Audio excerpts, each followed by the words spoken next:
Welcome to it, sports fans. It is the MKT Show. My name is MKT. It is Friday. It is the 16th of the 4th month in year 2 of the epic that is COVID. Shout out to you if you're watching this because it means you've actually survived a pandemic. How many people can say that? 7 billion, I guess, actually. So it's not such an achievement. Sorry, I played that up a little bit.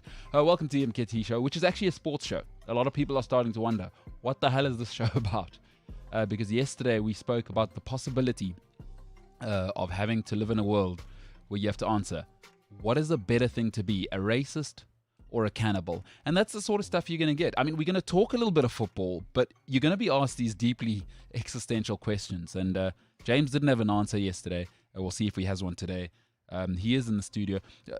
Listen, we'll hype him up. He's a big influencer. A great beard, right? Claims he has a girlfriend. Still haven't seen her. Still haven't heard anything about her. But whatever. Maybe he's just a private guy. Huge in Vietnam. Coffee influencer of sorts. Third favorite son in the family. We found out some stuff about him yesterday. James Ellingsley, how are you doing, my friend? Hi. What's news, James? Nothing. Yeah?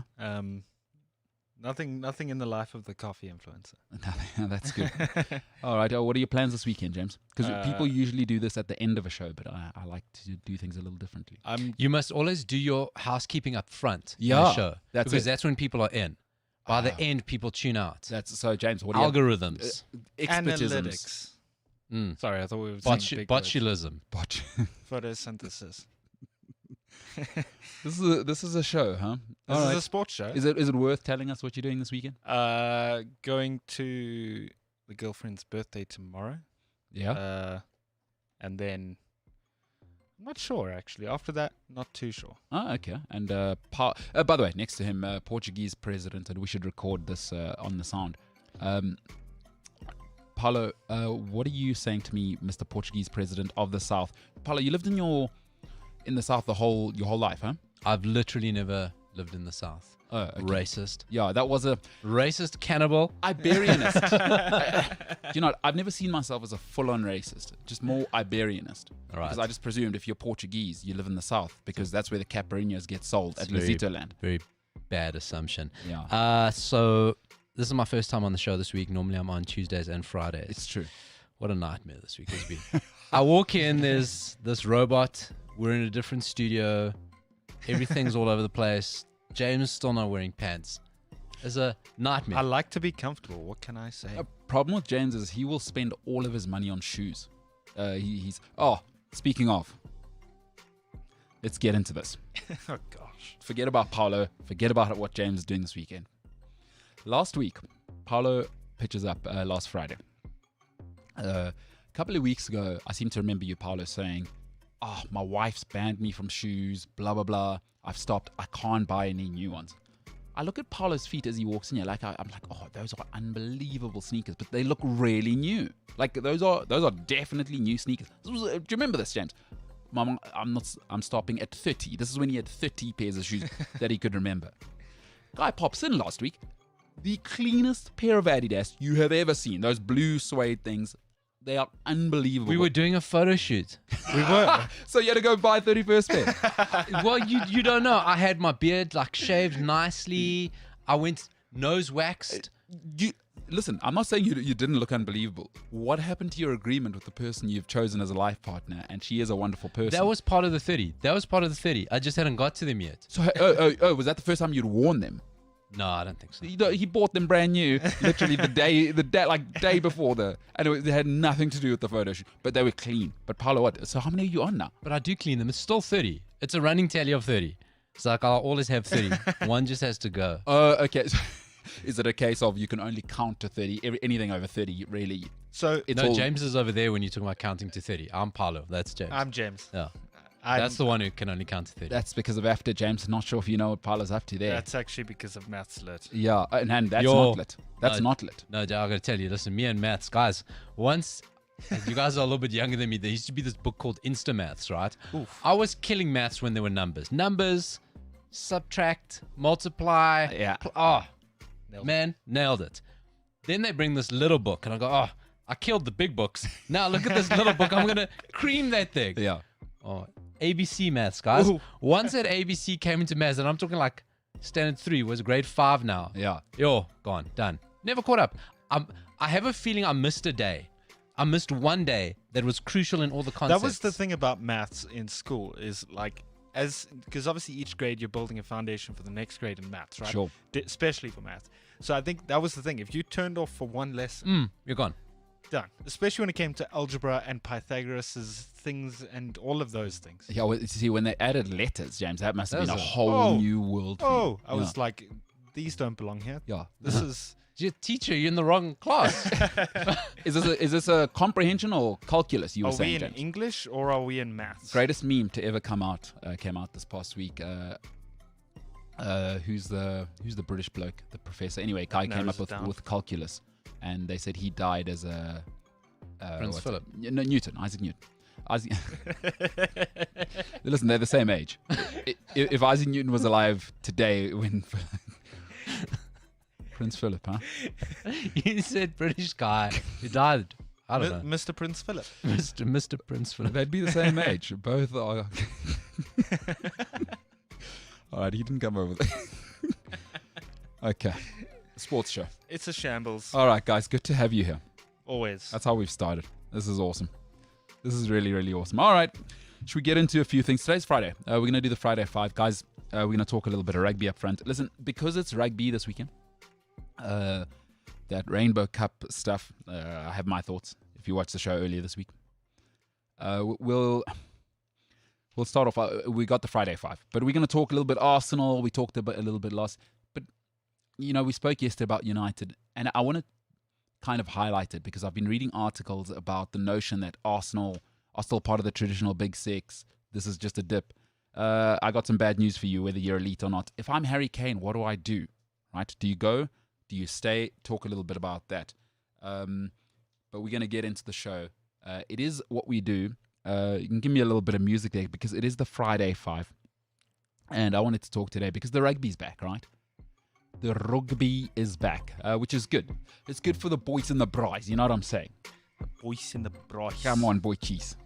So, the greatest Springboks of all time. So, I'm going to give you the Friday 5, the 5 greatest Springboks, in my opinion, that have ever played. All right, we'll start at number 5. Listen, expectation in life is a killer. This guy, the expectation, he exceeded it. He was a 120 kilogram fetcher. Rugby had never seen anything like this guy. Human wrecking ball, super intelligent at the breakdown, and just destructive in everything he did. World Cup winner, British and Irish Lions champ at number 5, the great Skulk Burger Jr. At number 4, he's the best Bok outside back of all time. That's a given for me. 13 to 15, he is the best we have ever produced. World class, legendary. He was everything you'd want in a modern day outside back. If anything, he was maybe a little bit too early, but he has finesse, power, and what people never gave him credit for was he was the captain of the defensive line for the back line, right? He was an unbelievable hitter and technically and tactically brilliant on defense, and he was just a monster. And then he scored that try against the British and Irish Lions. You know who I'm talking about, number 4. Just an absolute monster. Absolutely wicked, this guy. One of my favorite rugby players to ever live. Jacques Fourie. Jacques Fourie at number 4. At number 3, the greatest line-out lock of all time. Rugby has never seen anything like this guy.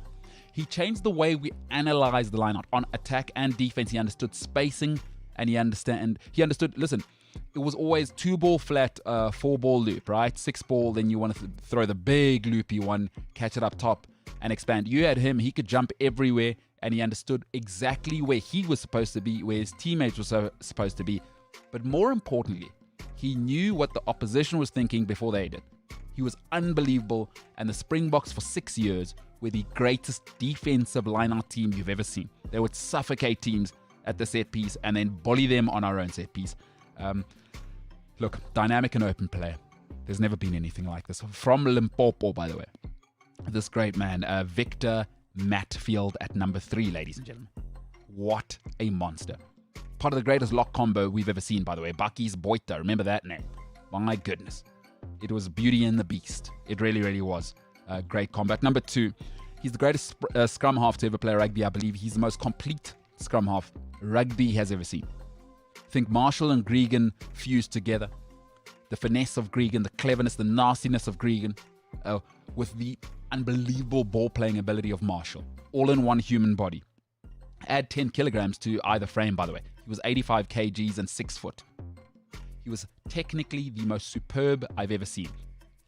The problem with scrum halves today is they don't pass off the deck. Remember, if you don't pass off the deck, it means the backline pressure is already there when your fly half gets the ball. You pass off the deck, you give him that extra second. In top-level rugby, it is incredible. He's got the best pass I've ever seen, but he's also got the greatest box kick in the history of rugby. It's not even close. The accuracy won us 2007, right? And then on cover defense, it was like having two fullbacks. He was big, he was intelligent, and the ball never ever seemed to bounce in the Springbok backline once they chipped it over because he was always there. For me, fundamentally perfect, and he's known as the Emperor at number 2. This word's overused, but truly legendary. The greatest of all time, the GOAT of all scrum halves at number 2, the legendary Fourie du Preez. Fourie du Preez, my guy at number 2. At number 1, before I get into this one, leadership to me is impossible to find. Great leadership, impossible to find.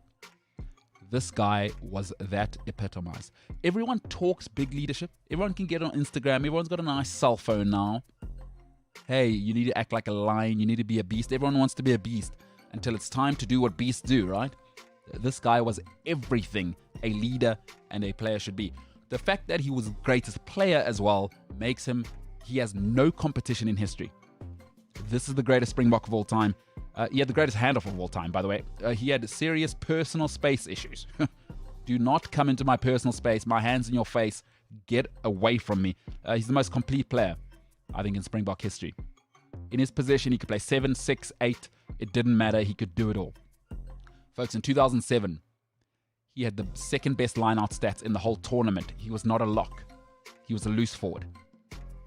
All the way from Free State. Folks, this guy is just, we've never had this before. And I think rugby's never had it before. People love Richie McCaw. Richie McCaw could only ever play 7. He couldn't ball carry like a 6. Right? He couldn't help the fullback like an 8. He couldn't ball carry from deep. This guy, ball carrying, fetching, everything you needed to do. The greatest thumper we've ever had. Ladies and gentlemen, the great, the one and only Juan Smith at number 1 is the greatest Springbok to ever be on this earth. There's just never been anything like him. Everybody else in rugby has a hole in their game. He was athletic. He was 115 kilograms. He was a leader. Every club he went to, remember, everywhere he went, captain. Folks, stop with the flashy stuff. I've heard Donnie Gerber, please. He was playing against accountants and milkmen. This guy played in the prime of McCaw, the prime of Jerry Collins, and was a monster in amongst all of that. And then he's also the greatest defensive line-out jumper outside of the 4 and 5 combo. There's no hole in his game. And then he's a leader. Character's impossible to find. Talent's everywhere. Juan Smith, absolutely unstoppable. At number 5, Skulk Burger. At number 4, Jacques Fourie. 3, Victor Matfield. 2, Fourie du Preez. At number 1, the greatest Springbok of all time, Juan Smith. Folks, we work with possibly the biggest letdown in Afrikaans human history for Afrikaans people. His name is James Ellingsley. James didn't know who Jacques Fourie was in a photo earlier when we were setting up the graphics. James, what's going on there? Are you the only Afrikaans person in the world who doesn't like rugby? It's because when you Google, and I knew last night, like I said to you, when you sent me this list to find the images for, I knew last night it was going to be an issue. Sure, we all have issues. Because of licensing and stuff. And then when you search some of these rugby players, they don't even come up, and it shows you rugby players that are completely different. This sounds like a James problem and not like a Umbelelo problem. I got to be honest with you. I don't know if that's an answer to your question. It's not. It's why is he telling me about his work problems? I'm asking about you as a human being who's Afrikaans and rugby. Why are you telling me about what you get paid to do? I was just telling you where I was coming from. That's all I was doing. So what? Is that the reason you don't know rugby players? because Google wouldn't let you find the No, photos. I know rugby You players. wouldn't have recognized. You didn't know who Juan Smith was. I know who Jean Smith Oh is. my goodness, we were looking at a photo. I don't know rugby, so I don't have a horse in this race. Damien de Allende, he's Portuguese. It's okay. Yeah. I'm trying to find a connection, Trying to find a connection. But James, hate rugby, huh? Hate Afrikaans people. Basically, you're saying you don't even like your own people who are awesome and give us all these great rugby players. And, Afrikaans people are great people. And what's your problem? Why do you not like your own people? So, like I said on the show the other day, we used to have brides and everyone would come around and we'd watch the rugby, or we'd go to someone's house and watch Mhm. the rugby and, do the South African thing and, have a great weekend. But I don't know, as I grew up, I just kind of fell out of love of rugby. I mean, I know the players, and that's I don't know anything about what's that new thing called, the Rainbow Cup. Yeah. What is Cool. the Rainbow Cup? Exactly my point. But Paulo just said he's not a... I'm taking the role. You see, what you got to do, right, is you got to fulfill the role of the audience. So, like, we can't assume everyone's here for rugby. So I'm going to go, what is the Rainbow Cup? It's the worst idea in the history of rugby. So what's See? happened is... This is Wikipedia page. yeah, they shouldn't have it. But anyway, South African teams are basically joining the English Premier League teams. So we've gone up north. We're going to play there. I think we'll play 3 games a season there. And then they'll all play the South African teams here. And don't we play the New Zealand and Australian teams No. because they don't want us there? No, traveling? because we don't we're know how to rubbish. start businesses in the So- Southern Hemisphere. Yeah. So the Bulls and the Western Province and all of them, they won't play the Crusaders and the Highlanders and them anymore. I like the fact that you said the Western Province there. I just want to tell you, you sounded a little, you really, how moms would go, I was just on the YouTube the other day. Stormers, Western Province, Yeah. potato, tomato. But you said the Western Province, and I like that. No one Yeah. says the Western Province. That's good stuff. And that's cool stuff. That's It's awesome. because in my mind I got stuck between, are they still the Stormers? So- See, that's how out of touch with rugby I am. I don't want to be stereotypical because, for me, I don't really like to have strong takes, right? Before you go off, someone who always says, I don't want to be, insert word here. It's like, and then with all due respect, James, you're about to be stereotypical. do you never get invited to family brides because everyone knows you probably want to talk about lattes and whatever after nonsense, and guys want to have flipping borrowals and rugby, but I don't get invited to family brides because your personality. Okay, no. most of my family don't live in Joburg. Good out. Yeah. Oh, that's what they tell you, and then you like see them at Woolworths. Like, oh, what are you guys doing here? Like, no, we're just in town. But they actually, yeah. Good. All right, that's tough, man. That's a personality thing, huh? Yeah, but listen, that Springbok list. I absolutely love rugby, by the way. I'm just a boykie, and I just had to this week because I was so depressed about this Rainbow Cup nonsense. I thought I want to hear some good news, and I've had a good week. I'd like this week to be good for South Africans, and I thought, Springbok rugby, that is a way to finish off strong. But James just says, hey, if you like rugby, go to hell, huh?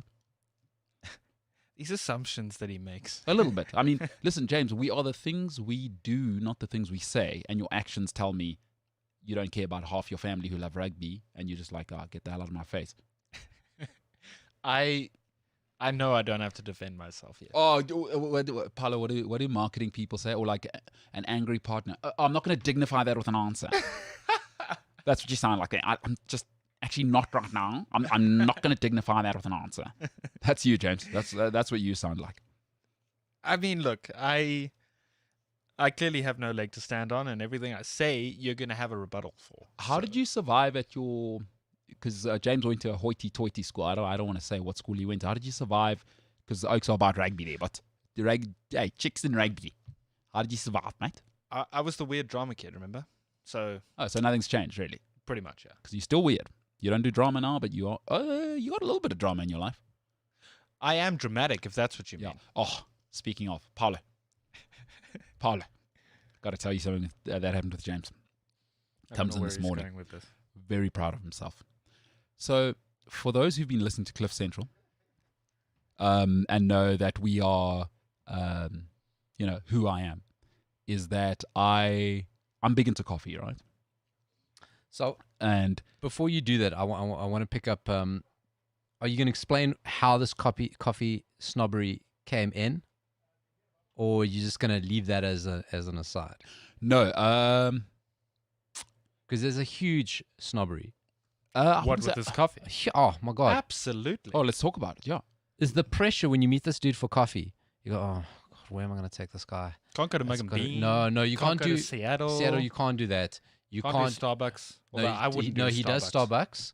What? No, I do not. I saw a Starbucks. So it was James's Starbucks I the would other day. never ever Okay. drink Starbucks, not So, for all the so money I in have the to world. go, oh, Jackson's Diner. Okay, no, they've got fair trade, organic beans. Okay. Or like the pressure to go for a coffee with this guy, honestly. Okay. A man who I've never seen wear grown up pants. Me or him? Him. Okay. Just It's either jogging pants, or like those tracksuit pants. tracksuit pants. He wore denim shorts the other day. Jorts. Jorts. The snobbery on coffee can't buy himself a pair of chino pants. So that's the thing, right? So yesterday he had a whole go at me about my shoe obsession, right? And you can relate, right? Buying shoes it's like a thing. It makes you feel good when you open the box and you wear the new shoes, right? He doesn't understand that concept of spending a lot of money on shoes. But then I said to him, he's the same with coffee, because he is. He'll spend however much money on a coffee that has to be single origin and the beans are from outer Siberia that were only picked oh, by... it can't be Siberia, James. Yeah. No, oh, no. too that's- cold there. that's Oh my ridiculous, god, yeah. Exactly my point. This is in the Yeah. wrong ballpark. And also, God. I wouldn't drink a frappuccino. Who am I? Nobody said anything. See, my point exactly. Well, in Siberia, it's super cold. I've been to Siberia. It is very cold, like very cold. So that's a terrible example, even though you were trying to just state a point. Okay, so Anywho, you're right. Okay, Anywho, very now excited. that you guys have, comes in. you've ripped my character apart. By the way, I've said this before. Standards aren't for everybody. Yeah, so if you guys don't have standards, it doesn't mean now I must come down to you guys and drink toilet water. That's not going to happen. Anyway, let's move on. And I'm glad that, Paolo, you feel that pressure whenever we go out. Because Paolo did take me to a really nice uber vegan-y spot. Super I mean, vegan. Paolo's not a vegan, but I got there and every chakra in there was aligned. Oh my god, Are you kidding me? tell me about it. Oh my goodness. Every drop of water felt blessed and had memory. And just, are you kidding me? The Sagittarius feel in there. My game has been upped. It had to be. Nice. Oh, Had to be. proud of you. Had to be. anywho, James comes in here, right? This was this morning. So proud of himself. Says, I found my new, what was it? You said I found my new Starbucks or whatever. Yeah. Yeah.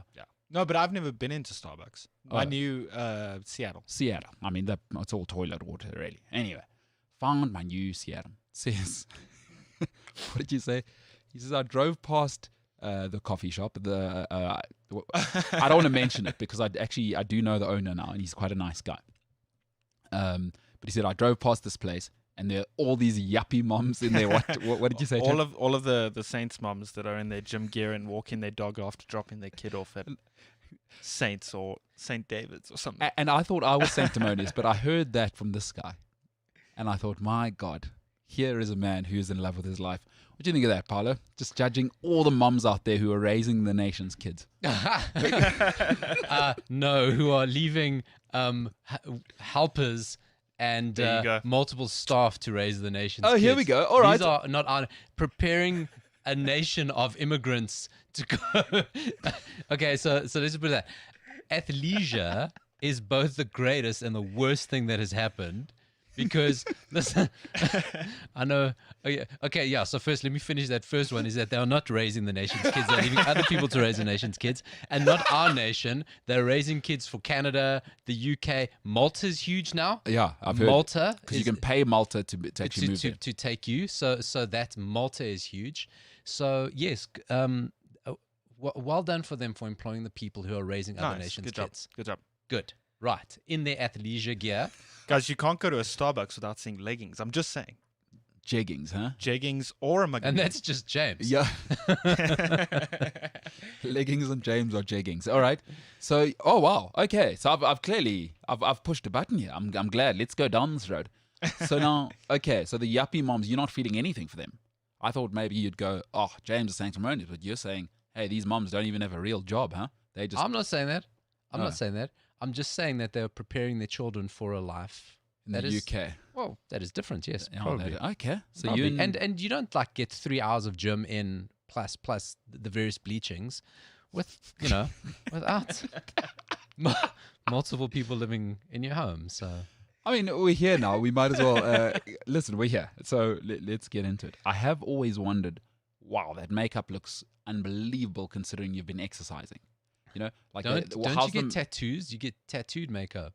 Oh, do you? What? Yes, You're joking. You get makeup tattooed on your face. Shut the front door. I don't know if it's like permanent tattoo, but it's definitely That is eyebrows, wild. lips. You do liner around your lips, fillers on tattooed, but there's fillers. Wait. I want to go to the tattoo thing. What are you talking about? I don't know what I'm talking about. I'm just making broad, unsubstantiated statements because I thought this was a sports show. I didn't prepare I like that. botulism and Botox. James, I need you to Google makeup tattoo and tell me what you find. So, I Paul, just feel like that's not. are we something I talking want about a on my real search. thing there where you It is definitely a thing. Listen, my daughter goes to private school. These conversations are had by the mothers. Okay, I don't pay attention to them, but I hear of them. Yeah, These conversations are happening. This is So- amazing. Hold on. so they So do I don't like happen. my skin tone. I'd like it like another a sort of a melanin tone up. Yes, Michael and Tito. Yes, yeah, definitely. Michael, Tito, and Umbelelo.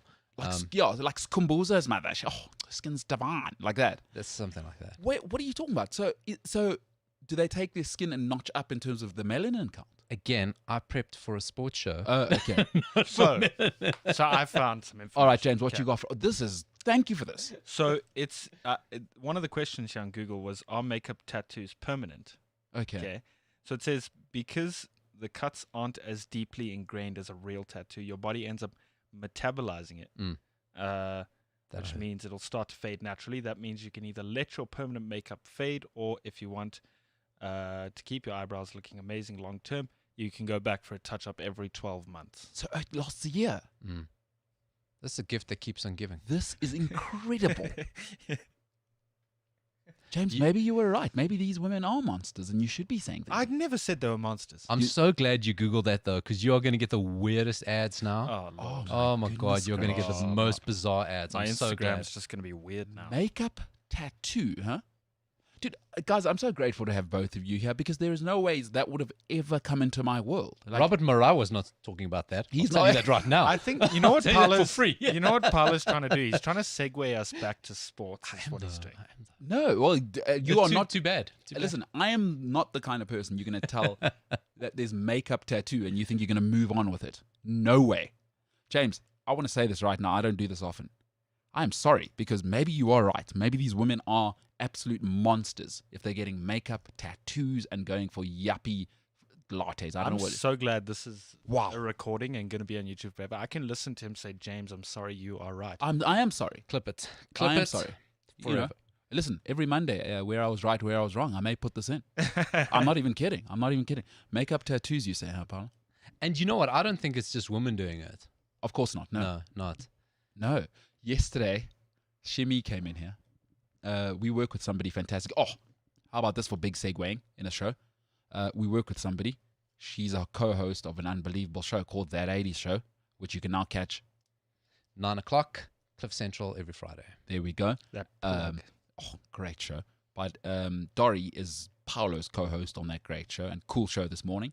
Is by the way, yes, she's got one of those Japanese hand fans. And Dori is the biggest character. You know what's unbelievable about Dori? I love her. She's like, we've become very close since I started working in Cliff Central. The great thing about Dori is that she's so funny, but she doesn't realize it. Like, for her, it's not an act, you know? But Dori's so idiosyncratic in her nature. And it's just the little things, but she doesn't think it's a thing, you know? And she'll carry a hand fan around and just have it. But it looks... But like with no sense of Oh, she'd have it anyway. At a funeral, at James's yuppie, jegging party. She'd have it anyway. She would have it. And Dori's like just, you know, she's just free. Like, I'm doing what I'm doing. This is me right now. Anyway, our guest comes in yesterday. A male figure, middle-aged, 33 now, comes in. It's middle-aged, this guy, middle-aged, 33. What people are middle-aged at the age of The 33? average age you die at is 65. What's Where? in the world? It's In- not 80. It's Syria. That is a lie. It's still okay. James, Google the average American living age. I think is 67. Dude, it surely it cannot. cannot be. James With is going to our Google. medical- James, you're going to Google it now, and then we don't have to have an opinion about it. But I'm guaranteeing you, 67 is the average American age. Just go and Google Why it. American? We live in South Africa. Well, we all follow America. No, we don't need All right. to. What's the average age of people in the world? And if the information comes from World Health Organization, dismiss it because they've been great bastions of information over this year. I would like to at this stage the person who owns this show. My thoughts do not reflect the thoughts of Paolo. Please go ahead, Paolo, and your bashing of. I'm just saying, 72.6 years. Okay. So I was 5 years or 5 years off. That's right? substantial because now that's an average. Yeah. So you guys That's thought an it was like average. 80. Hey, James, you thought 85 because we live with medicine. 72.6 the last time I checked on the number chart. And I have one in my room because I'm bad at maths. Yeah. But 72.6 is a lot closer to 80 than what you said, 60. Oh my God, James, take a mulligan. I'm just No, saying. no, it's not. It's right in between. You said 66. Well, I said 67 in the end. 67. We landed at. That's Okay, three and a so half. yeah, Yeah, it's five and a close, half. It's 5.5 yeah, versus. 72 to 80 is 8, James. It's But fair, okay, it's a fair do bit. you know what? You went to AFTA, and No, that's not what I was saying. James must have been responsible. Like, remember that one time Bafana missed out on the AFCON because they got the scores wrong. James must have been in charge of that. wow, James, I'd hate you working out my away goals. you're not working out anything. Okay, but this is good. This is actually an on-the-job interview. Never let James count anything. Let me just write that down. Write that down. Sorry, you derailed me there, James. We were talking about the. Oh yes, people die, James. Anyway, this 33-year-old came in here, and he started using Dory's hand fan in the studio. To your point of the metrosexual nature, that men will definitely be Definitely tattooing. James, would you get a skin tattoo? Like Mike Tyson. Not even if my life depended on it. Why not? Wait, a skin tattoo or like a makeup tattoo? Sorry, a makeup tattoo. Not if my life depended on it. But do you tan? Do you ever go to the beach and because your family lives at the coast, so you do tan? Yeah. So do you like it when you're a little bit bronzer? You got that look. You kind of looking like Zac Efron, huh? I'm not in love with it. I don't do it to look like Zac Efron. I just You do like a shade. Sometimes Yeah. you want to add a little Yeah. shade. Yeah. So you would do it. You want to alter your aesthetics. no. I don't know. Have you seen my face? It's almost perfect. Hey, listen. People say, "Is this a sports show?" Well, listen. We'll talk about anything. Where did we go there? Face tattoos, skin tattoos. Where were we, though? Athleisure pants. We're talking athleisure. Athleisure. So Now is that athletic? leisure leisure. wear. Yeah. So it's like Athleisure. you wear gym clothes Yes. and workout clothes, but you don't work out, or your workout is very not working. Getting a Kawhi wrap. Yeah. Yeah, that's. Yeah. Walking from your Land Rover to the Kauai. And there's a type, right? There is like a type. There And you know, in South Africa, it's always like racial lines, but it's not actually racial anymore because there is a considerable black upper middle class. There's just a human type who just like, Jabulani knows how to make my smoothie. No, is Jabulani here? By the way, I'm not getting it if he's not here. Bloody ridiculous. Jabu, I'm Bloody here. ridiculously not. Hey, there's a type. There is a type. But there is. hey, There is. takes all types, James. It does. Anyway, my point was in the beginning, James was slanderous towards these women, just like all these saints moms. Saints, mom. Yeah, Dude, vicious. it's because all they do is drive around in their Land Rovers and they can't park properly, and it's just a. James, you ever thought your mom was a Saints mom at a stage? So you're saying your mom? Do you remember that? Do you remember when you were at Saints and then your mom was your mom? Remember that whole thing? Yeah, but remember when my mom actually had a day job to get to? Oh, she's working class, grinding with the rest of the people. I like that, James. Good save. Good save. All right, guys, big conversation there. by Big the way. sports show. I really, really like that. Huge. Should we maybe get back to some sport? Probably. Why start now? Should we get back to All right, let's get back. That was good stuff. James and the Saints moms. James, you don't Yes. love the Saints moms, huh? It's not my lifestyle. All right. Okay. Let's get back to it. Listen, yesterday we spoke about United, Man United, and they won. Arsenal won last night. Bukayo Saka, fantastic. But I've been reading a few articles about the traditional top six, and I caught some articles, and I thought to myself, maybe there's something wrong with me. And, you know, I went through kind of what's made I like to look at what's made companies great. So I like to look at like Microsoft and Tesla and all these companies, right? And the one thing I kind of realize when I read about these businesses and businessmen and businesswomen that are huge, a big part of their lives is self-awareness. So that's within the business and themselves. Just within the business environment, they're self-aware. Is if you want to be successful long term, you can't just do what you want to do. You got to do business how the way business is being done. You know. So BlackBerry forgot that, remember, and they thought, oh, Samsung's never going to take over us, and they kept the same phone. Before they knew it, they were dead. So winning as well, I've realized something, is not a popularity contest. Every single successful person has on their way to that upset somebody greatly. And then when you are successful, you better be damn ready for people to hate on you. The young kids call them haters. All right? You better be ready for that. I don't want to hear successful people having a whinge.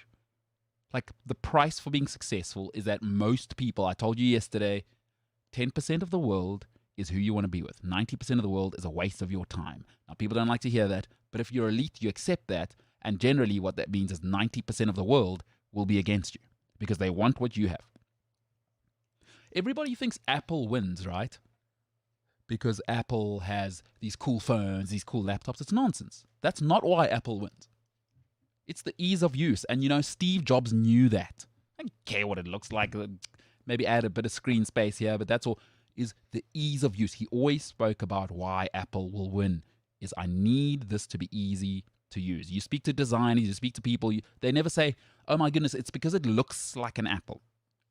They go, I can't use Windows because it's so cumbersome. But on my Mac, I can do this. I squeeze the screen. That's why Apple wins.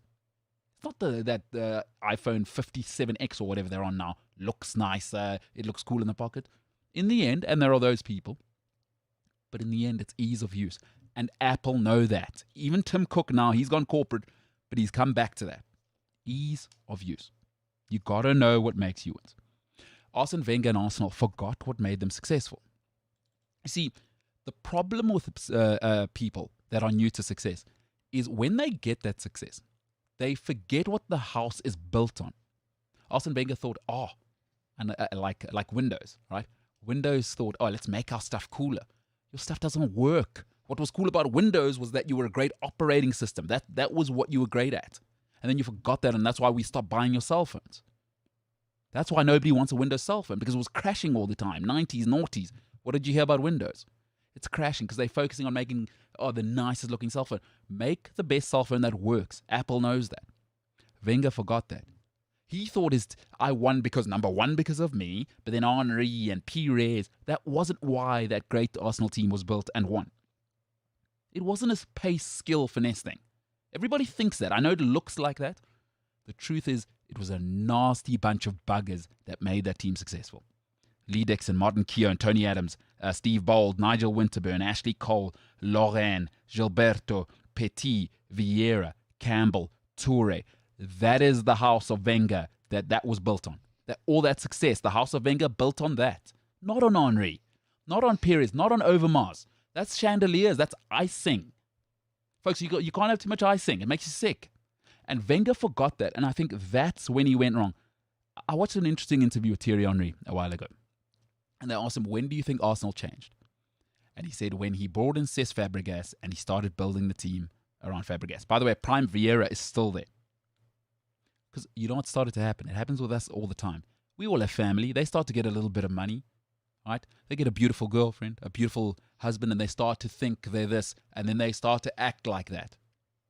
And they think it's all about them. They forget the anchors, the roots, why they got successful, pitching up at work early, doing all of that. We all work in sales teams. We know the guy, he has 2-3 good months, and then he starts pitching up a little bit later. His admin works a little bit later because he thinks he's the man now. That's what happened to Arsene Wenger. And folks, when you're elite, Harvard now hasn't changed in 60 years. We are elite. We're not going to apologize for it. And by the way, we don't care if your marks are perfect. What have you done for society? And by the way, we don't care who your parents are really. Is if you're going to come to Harvard, there are certain standards. We don't want to hear your sob story. Arsene Wenger forgot that part as well. To be elite, often you won't be liked. Think of Manchester United. Do you know one person that likes Alex Ferguson?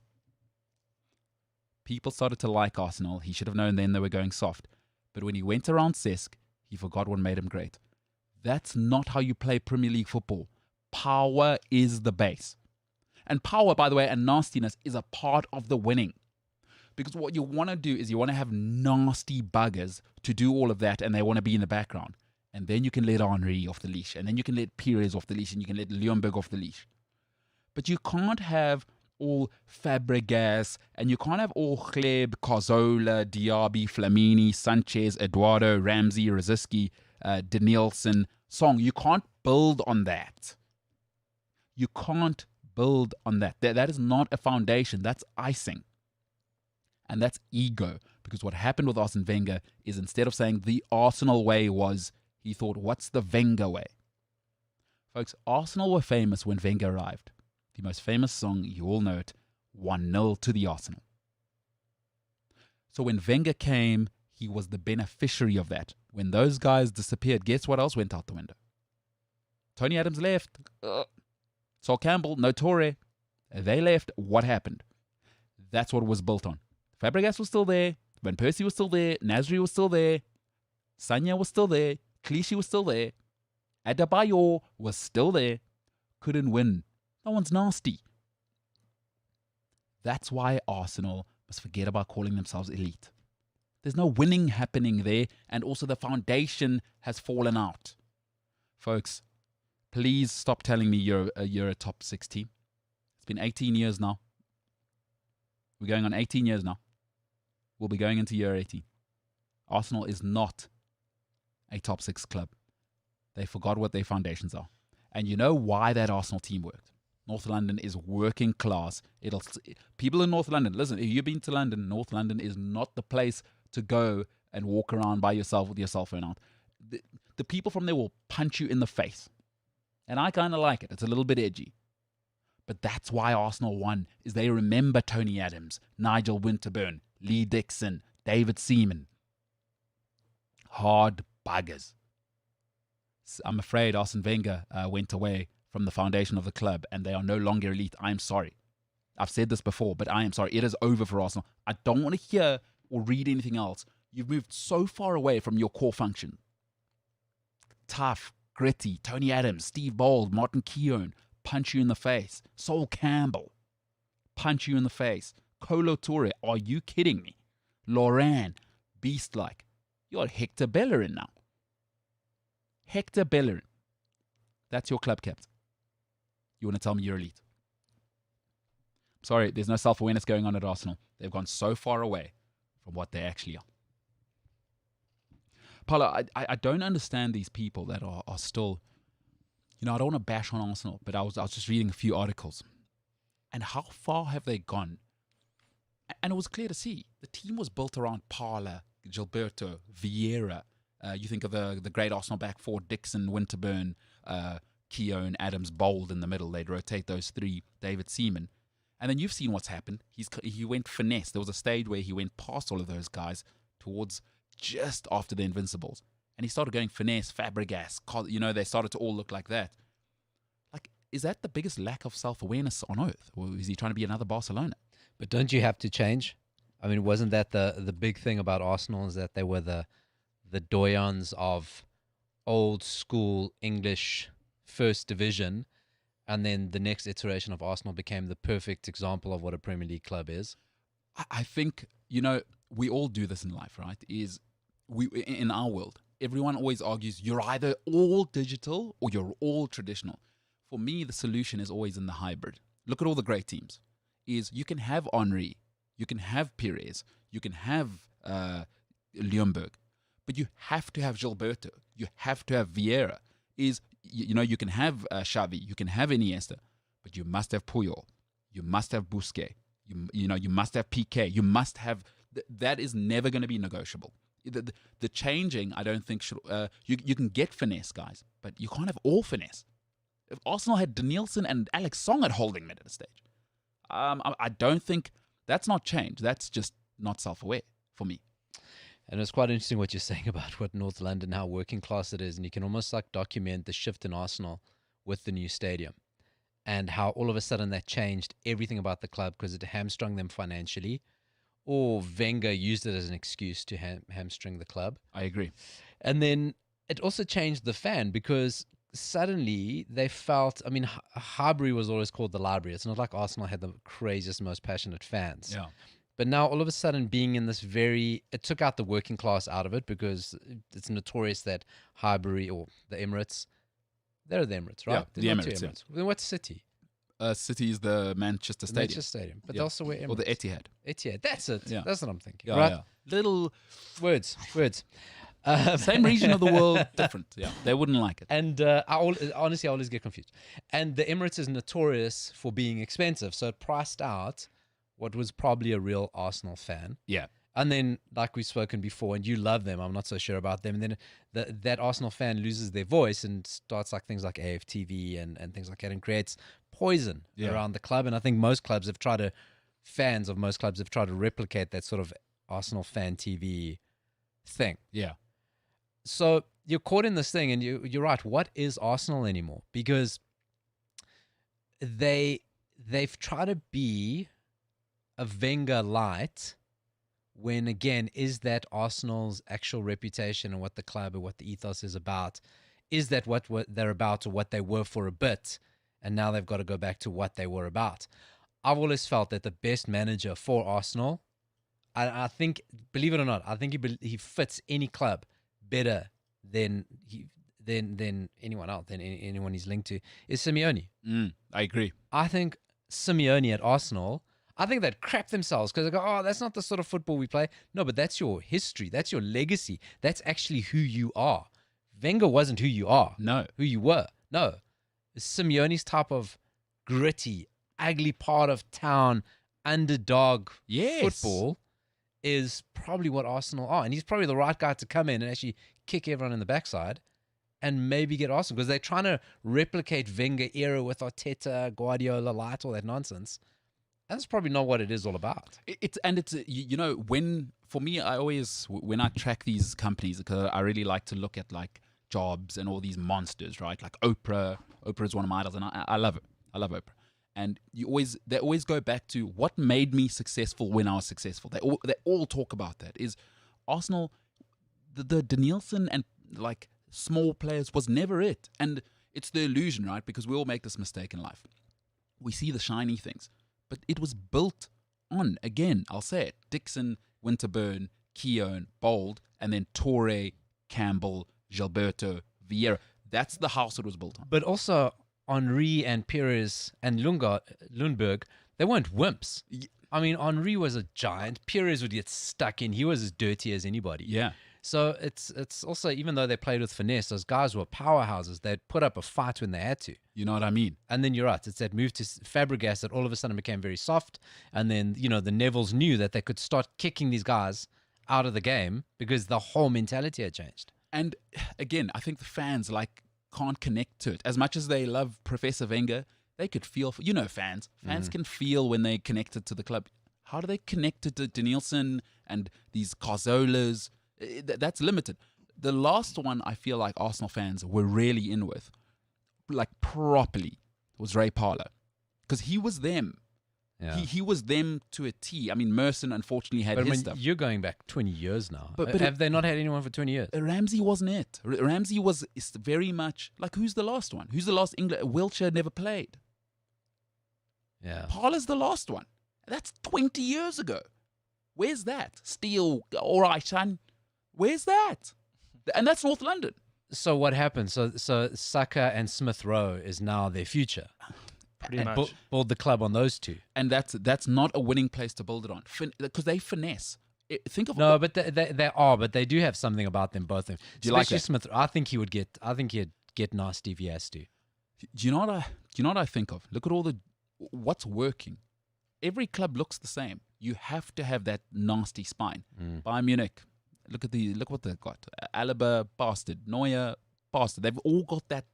You've got finesse is add-on. The Henrys and stuff were add-ons, and people fell in love to think, oh, that's the center of the business. Is all I'm saying. And but again, I keep going. Henry wasn't finesse. Henry would do what he needed to do to win. Oh, you even go back to when he handballed against Ireland. Yeah. So he was finesse and he'd try to play ball, But when he had to do something ugly, he would do it, and he wasn't scared to cheat or just do the dark arts. And it's probably gone too much the other way. Far too much. But what I don't want now is Arsenal fans still telling me we're a traditional top 6 club. I'm sorry, that's over. But do they tell you though? I mean, my interaction is that they've accepted they're not. I can't find an article that won't tell me that. They just every article is telling me they're still part of the. Then they use the inverted traditional top 6. Like no, you're out now. I'm sorry, now it is embarrassing because I think Tottenham are better now. If I was a player, I go to Tottenham. Like we're on the up and up. We got the new stadium. Come on. So with Tottenham though, okay. So it's interesting you bring Tottenham up. I read an article that says, or it basically outlines why Arsenal haven't really won much since their invincible season. And Arsenal winning. I think they won a couple of League Cups and FA Cups leading up to their invincible season. And this article said it ascended Arsene Wenger into godlike status. And it says in the article, as the face of Arsenal's setup rapidly changed, so did the ambitions of profit and turning Arsenal into a global brand. So I think Arsenal, because they are the only club to have done this, even at that time, they were the only club to have done it. The board and the owners looked at it from how can we monetize this, and how can we grow Arsenal into this global brand that this article is speaking about. And I think if Tottenham aren't careful, they could fall into a very similar trap. You know where I think the difference is with Tottenham is that Daniel Levy doesn't seem to idealize himself for me. You look at the Gareth Bale thing. We'll move on. Like Bale, it was clear. Like, oh my God, this is the guy. You look at it, got a bit ugly with Arsene Wenger. Every single player, like the Van Persie thing, they didn't want to move on. Like until it got ugly. I think Arsene Wenger started to idealize himself as he started to buy into the professor thing. And all elite environments make everyone replaceable. It is not about you. It is about the business. And Arsenal, for me, started to idealize this idea of what they are. Is Arsenal, you are working class. You are hard. You should be nasty bastards. You won then. Ian Wright. I think Ian Wright, my God. These are you've never won this finesse way. So why are you doing this? And it starts to tell me is they're not self-aware. You got to know who you are. And Arsenal are not this. They're not Barcelona. They're not Barcelona. They are finesse and art, and football is a culture, and that's what Barcelona is. Real Madrid, elitist. Madrid, the royal city. They behave like it. You know what I mean? Is that in football that's so important. And I always say I love football because I see football as the working class ballet. It's been described beautifully by a guy called Simon Critchley, right? And it's so true. And art is a representative of the people. I see football as art. You can't be this disconnected. Chelsea, what are they? Flashy, right? Big money, flashy. West London is the shopping capital of London, right? So that's the thing. Football and the scope of football is changing massively, and it has been for years. Now, every time you touch a player, they end up diving and rolling halfway down the field. Sure. So I think, as much as even myself, I miss those days with the Vidic and the Gary Neville and the, put your head to a player's boot to stop a goal from going in. I miss that myself, but nowadays football is exactly that thing. You can't be ugly and be nasty in football these days. I disagree, but Paulo, what do you think? I do also disagree. I mean, look, that's if it was that was the case, no team would be successful because Chelsea was dirty and nasty as anybody, and they still are. They still get stuck in. I don't know if I think there was a degree of that. I think everything sort of like just hinges on we've not, as much as we've tried, we've hardly mentioned any current Arsenal players. And we keep harking back to past. It's like there's just no new players to actually connect and align or gravitate to. And I think, just to finish off on that, James, I think again, you must have the nasty side. Look at every great team. Jerome Boateng, bastard. Alaba, bastard. Philippe Lam, all finesse, beautiful, but are you kidding me? He will kick you in the face. It's going to happen. No, Mark van Bommel, when you think of that great Bayern Munich team. Listen, Barcelona at their prettiest. We said it yesterday. Dani Alves on the right. Are you kidding me? Carles Puyol was an absolute gorilla. Animal. Oh, gorilla. Busquets is still. I know he's he's a sneaky bastard, but he will elbow you in the ribs. Right? That was They were full of. Those Catalans, Paulo, you know. So you've got everybody has this idea that winning is a thing of beauty. The beauty comes when you've got the rock solid foundation. In every club that's been successful is the same. When you add, it's great to have Rooney, Tevez, Ronaldo, and everybody thinks, Ronaldo's the reason that United won. Ronaldo took them over the top. When you have Vidic, Carrick, when you got those guys, Ferdinand anchoring it, doing the stuff Ronaldo doesn't want to do. Like Arsenal doesn't have that either. It's just all finesse guys. I want to pass the ball and move into space. Sorry, sometimes you're going to go away to Wolves. It's raining. It's a Monday night. Your knee's hurting. Do you know what I mean? That's where having Carrick, Ronaldo, Keane, those guys, they pitch up. But maybe it's in a different way, though, because we're having this conversation after I think Arsenal showed huge character last night. Okay, they are facing a team who had a racist incident. I mean, it's racist, they've proven. Player was banned. They didn't take the knee. They were very disrespectful towards the whole thing, called the player who claimed racial abuse a liar. And Arsenal, as players, black and white, made a stand against it and went out to destroy Slavia Prague. They did. Which they did. Yeah. They ruined them. Okay, listen, they were class. They were way ahead of them. I mean, even off the first leg, they were just way ahead of them, and also put in a good performance over the weekend. They showed huge character yesterday. And I think it does come to Aubameyang, sort of like there's a line, seems a line's been drawn under him. Well, he had malaria, by the way. I know. I don't, like, malaria is not a joke. I don't quite understand how it can work. You play and then I don't quite understand that. It seems very convenient, if you ask me. But it seems that there's a line being drawn under Aubameyang. And when you watch Arsenal like last night, and you know I've got a soft spot for Lacazette, it's about going, why not more of that? Because that was character last night. That was going, we're making a stand about something. Now go, okay, yes, there was a social and society and trying to do some justice. But now, if you've got that in you, if you've got that character in you, let's see it all the time.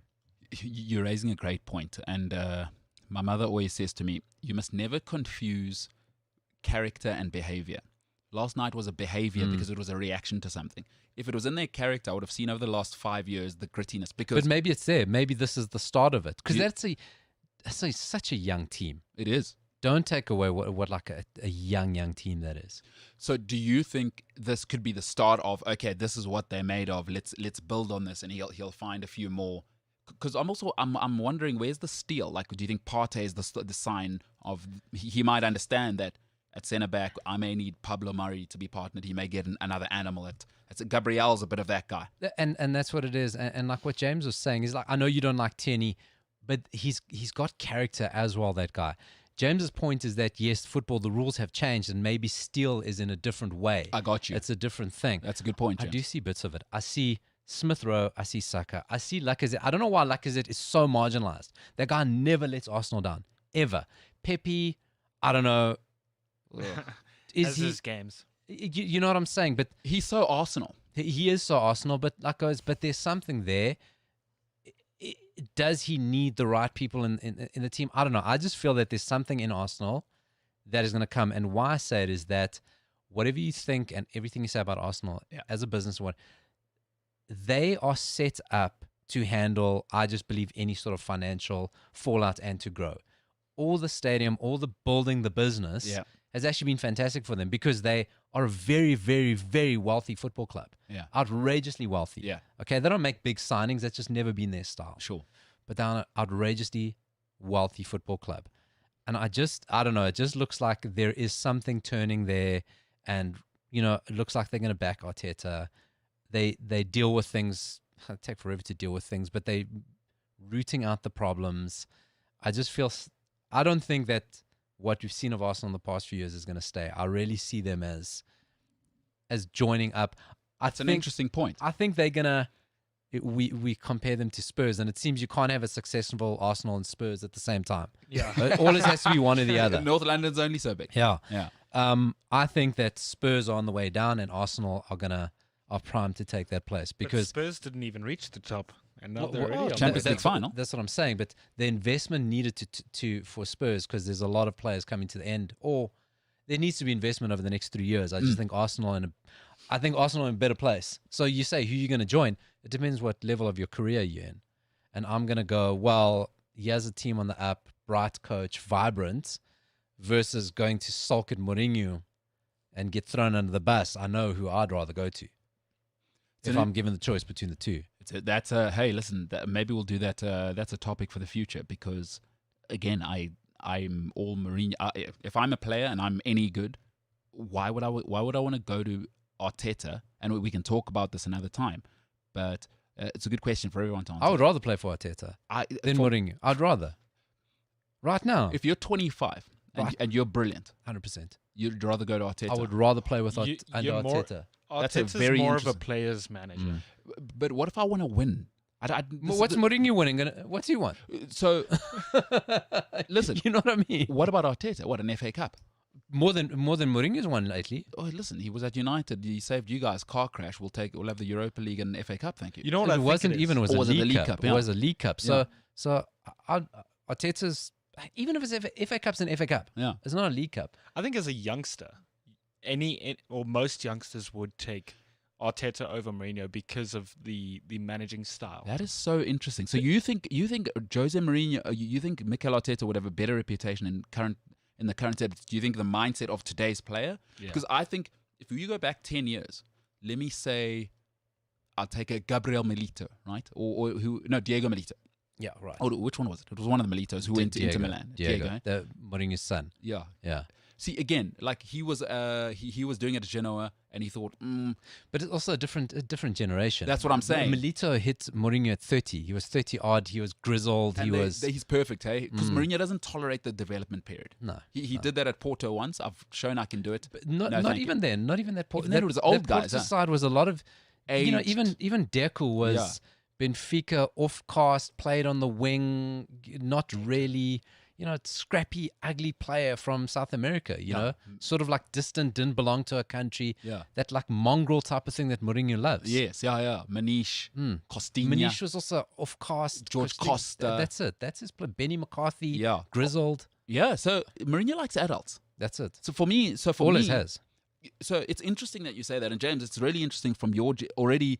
It's nice to get it from your, you 24. You're already thinking, oh, they put your arm around the player. Whereas I'm thinking, there's no way I don't go to Mourinho. Because in my generation, I want to win. I've got evidence. For me, I like evidence.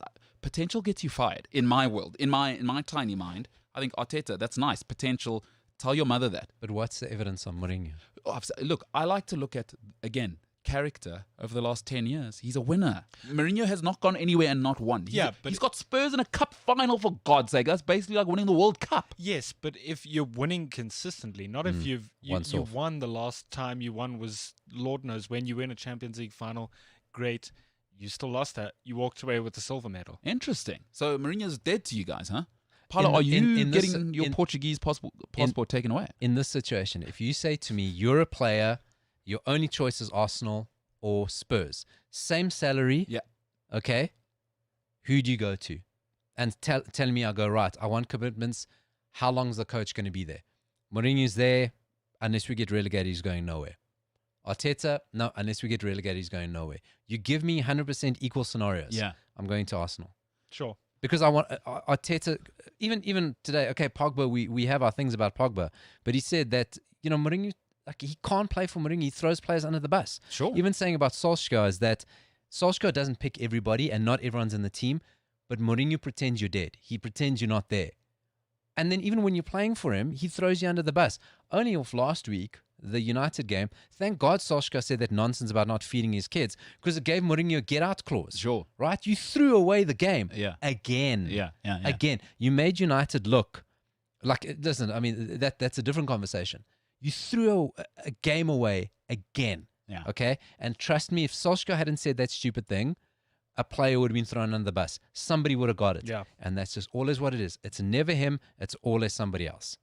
Yeah. And Arteta also, there is a bit of a thing that he will say, oh, it's not me, it's the players. Yeah. I think that's an immaturity thing. You know, that is a thing that he will develop. Yeah. Because he's young. I mean, you know, he's still, I reckon he can still play. He could, he could still be a player manager. The hair swag. Yeah. Easily, you know. So he's also not perfect, but you take that as, you know, he is young and he is learning and he is trying to protect himself because he doesn't have a reputation. Sure. But it's like, my God, I'd rather play with that dude. Wow. That is coming from the Portuguese president of the World Association of Portugueseism. Portuguese. That has floored me. Honestly, Paulo, I would never have expected you to say that. I will defend Mourinho when I need to defend Mourinho. I mean, I'm balanced, right? But in an argument like this, the argument is who between the two would you rather play for right now and even for foreseeable future, next 3 years? Arteta all day. For sure. Wow, you too, James. Yeah. I'm flawed. I'm actually flawed. I would never have expected. Like for me, I wouldn't even think about Arteta. Like for me, it's like, sorry, who did you say, the Arsenal or Jose Mourinho? Like it's not. Hey, get me to Tottenham Hotspur Stadium like yesterday. You have, though, all the makings of one of Mourinho's godchildren players. You know the players Mourinho loves. Yeah. Oh, Milito and Terry and Materazzi. You are the same. Javier Zanetti. We're not allowed swearing on this. Are But you kidding? you are just the type of bastard that would thrive under him. Because you're a bastard like he is. I want to win. And I don't. And you just want to be mean and push old ladies down and, you know?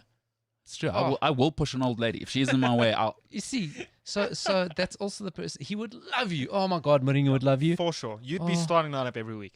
Jeez, he would. You'd be like Højbjerg. Like Højbjerg is to him now. Højbjerg's his latest.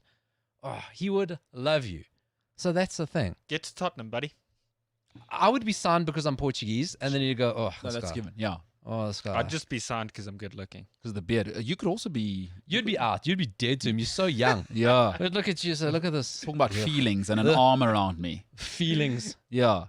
And what was it? The jeggings. I'd be in the squad, but we'd clash. He and I would clash. Yeah. I'd be in. Sometimes I'd be his best. Sometimes I wouldn't. Maybe you'd be like Joe Cole, you know, clash at the beginning. Mourinho doesn't like flashy, but then Joe Cole kind of swings him around. Bails you out a few times. Yeah, and kind of figures it out. No, Joe Cole, not Bale. Oh, on that note. Honest to God. Honest to the savior of mankind. Come on. From Jerusalem. Because Bale and Tottenham. No, we got it. No, we get it. We understand. Okay, listen, on that note, we do need a Sorry to break do now. Now we need a break. Ladies and gentlemen, this is a show called the MKT Show. I am MKT. We are going to something we call an intermission. Paula's called it hugging time. We're going to hug it out. We'll be back in a little bit. The MKT Show. See you in a bit. The Olympic Games may be cancelled again. Okay. Says senior Japanese ruling party official. So I also found this out yesterday because I read about another article about the Olympic Games. You know, it's still being called Tokyo 2020. Yeah, because the logo was just so good. They didn't want to change it. It's too expensive to rebrand. They spent $5 billion. I think it was $5 billion on stuff. On marketing and everything. Yeah, they're not gonna. I'm so looking forward to the Tokyo 2020 Olympics in 2026. Do you know what? I wish I was Japanese. I think those are my people. They do not care about what people think. Yeah. This is what we're doing. All the best. Sorry. And we're the best, by the way. Yeah. Yeah. Hey, do you want to drive a Lexus? Great. Drive it. That's what it's going to look like. And 2020. Yeah. and they've got the money, but no, we've spent it already. And Shimi's got a great saying. 10 Rand is still 10 Rand. There you go. To them, it's not about the money. It's like, do we need it? Is changing it going to do anything? No, it's still going to be Olympics. Screw you guys. Yeah, like you said, 5 billion. Yeah. Hey, would you do that? No. No. So, okay, very cool. Olympics, 2020 and 2026. I like that. Yeah, that's what we're doing. I've got my problems with the Olympics anyway, so who cares?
Welcome back to that show that is named the MKT Show.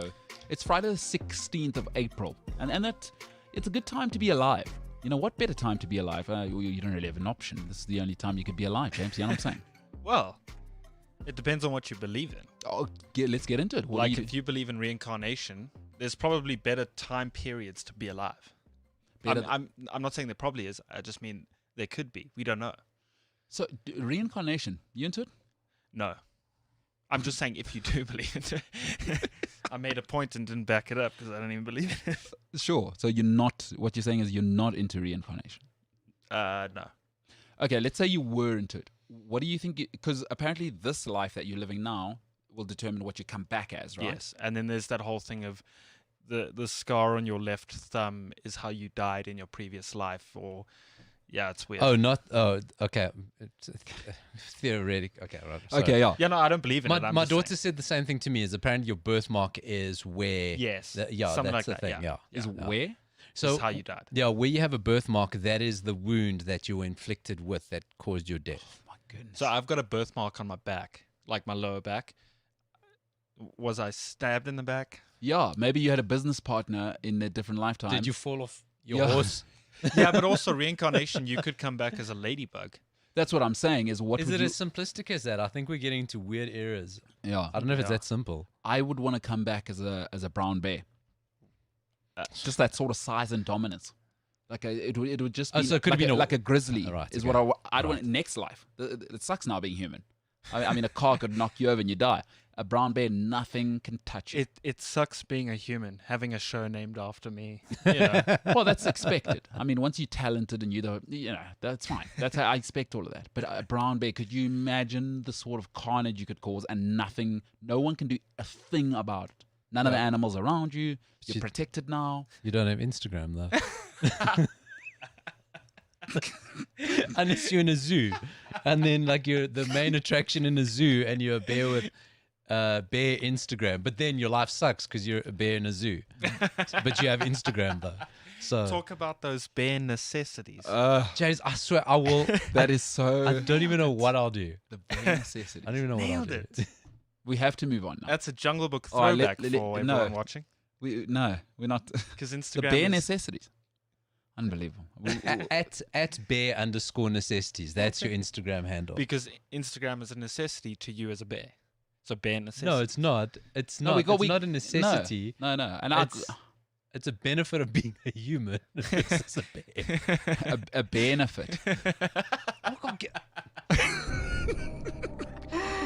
All right.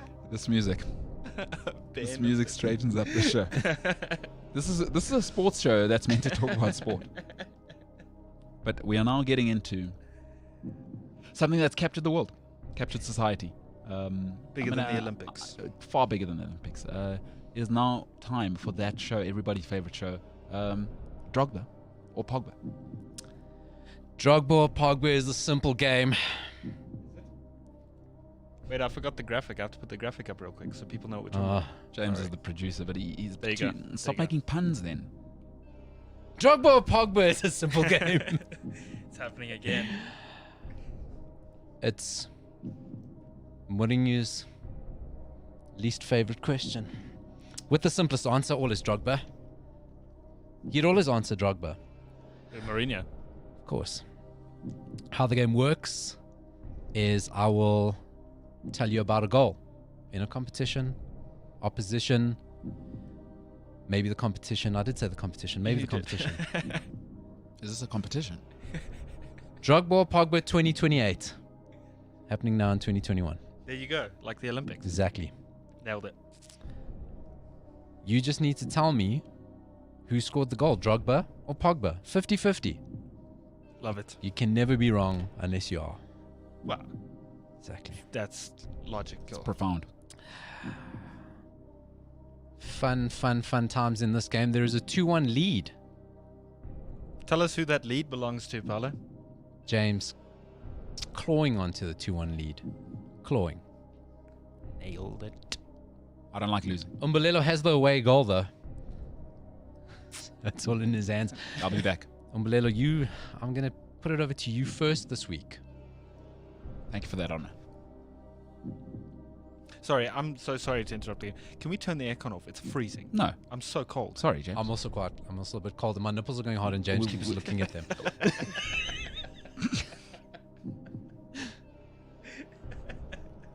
We're a sports show. We are a sports show, and it's too late to turn the aircon off. So, Okay. a fair number of goals against West Brom. I think we've had West Brom a few times, but different goals. Different games, different goals. 1 goal in a 2-0 win.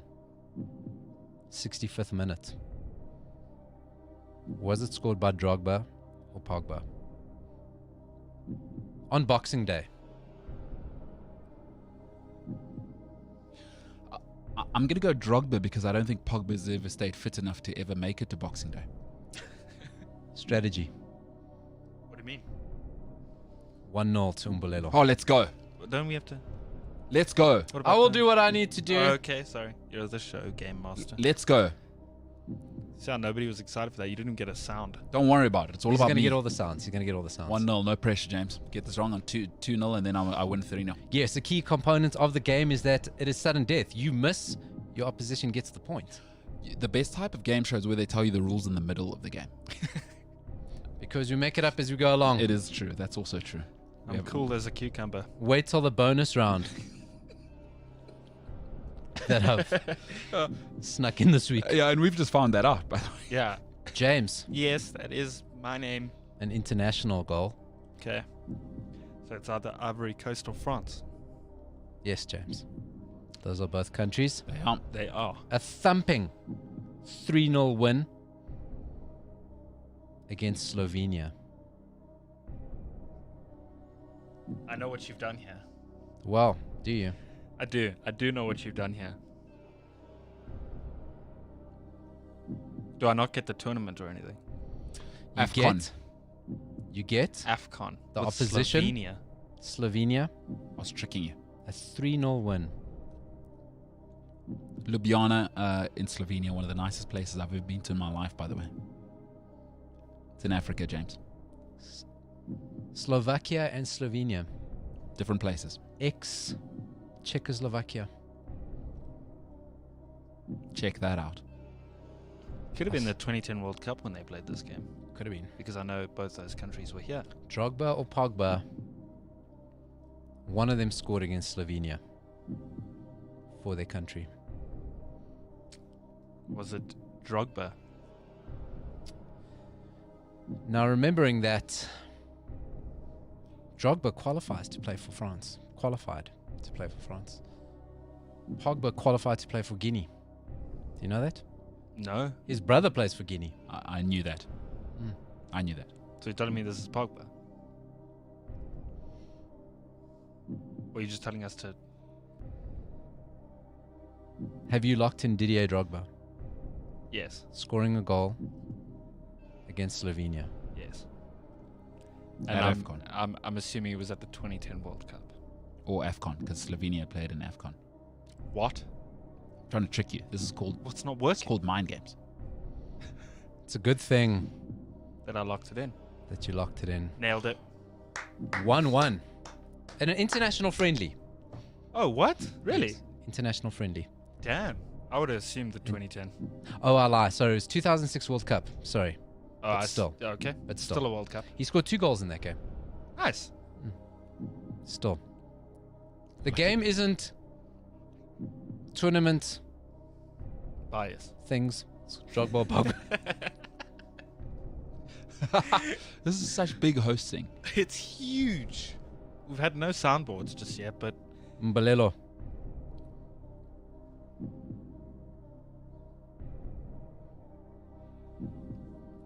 How do you feel about yo-yo clubs? They're a little up and down for my liking. Correct. I cannot stand a yo-yo club because it means you're fundamentally you can get it together long enough to get promoted, but you're fundamentally built on sand that you get relegated. The thing What? about yo-yos is they'll string you along. Where can I resign? Notorious yo-yo club, Fulham. Yes. Either Drogba or Pogba scored in the 10th minute. Fulham FC with opposition. Drogba or Pogba? Fulham.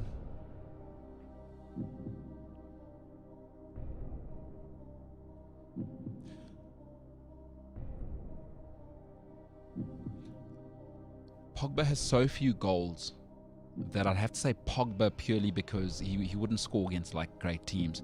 I'd have to guess Fulham, and I'd have to. I'm locking in French international Paul Pogba. I'd like that, please.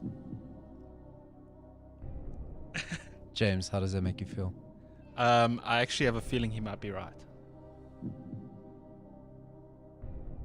Because if that was my question, I would have guessed Pogba too. Oh, he's reaching for the buttons. I don't know Which one is it? which one it is. It has to be a big. It has to be a big one because hopefully, I want a lot of kids. A lot of kids. What does Paul that Pogba mean? is correct. Oh, let's go. The most recent goal in Drogba versus Pogba, scored in January this year. And it was a belter as well. I remember it. Correct. An correct. absolute belter. Correct. I've done 2 strategies. See, I've thought about it this week. 2-1. No pressure, James. Get this wrong, and I win. James. That is correct, eh? Shove it. At first, the answer may seem obvious. But bear in mind, That it is obvious. Drogba played UEFA Cup, and a lot of Champions League football. Hellas Verona, from the beautiful city of Verona, home of Romeo and Juliet, but also home of a hiding. Mm. This was a 6-1 win.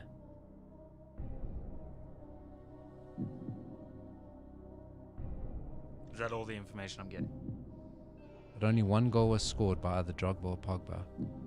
6-1. Now, it seems obvious, but just remember, friendlies are in play.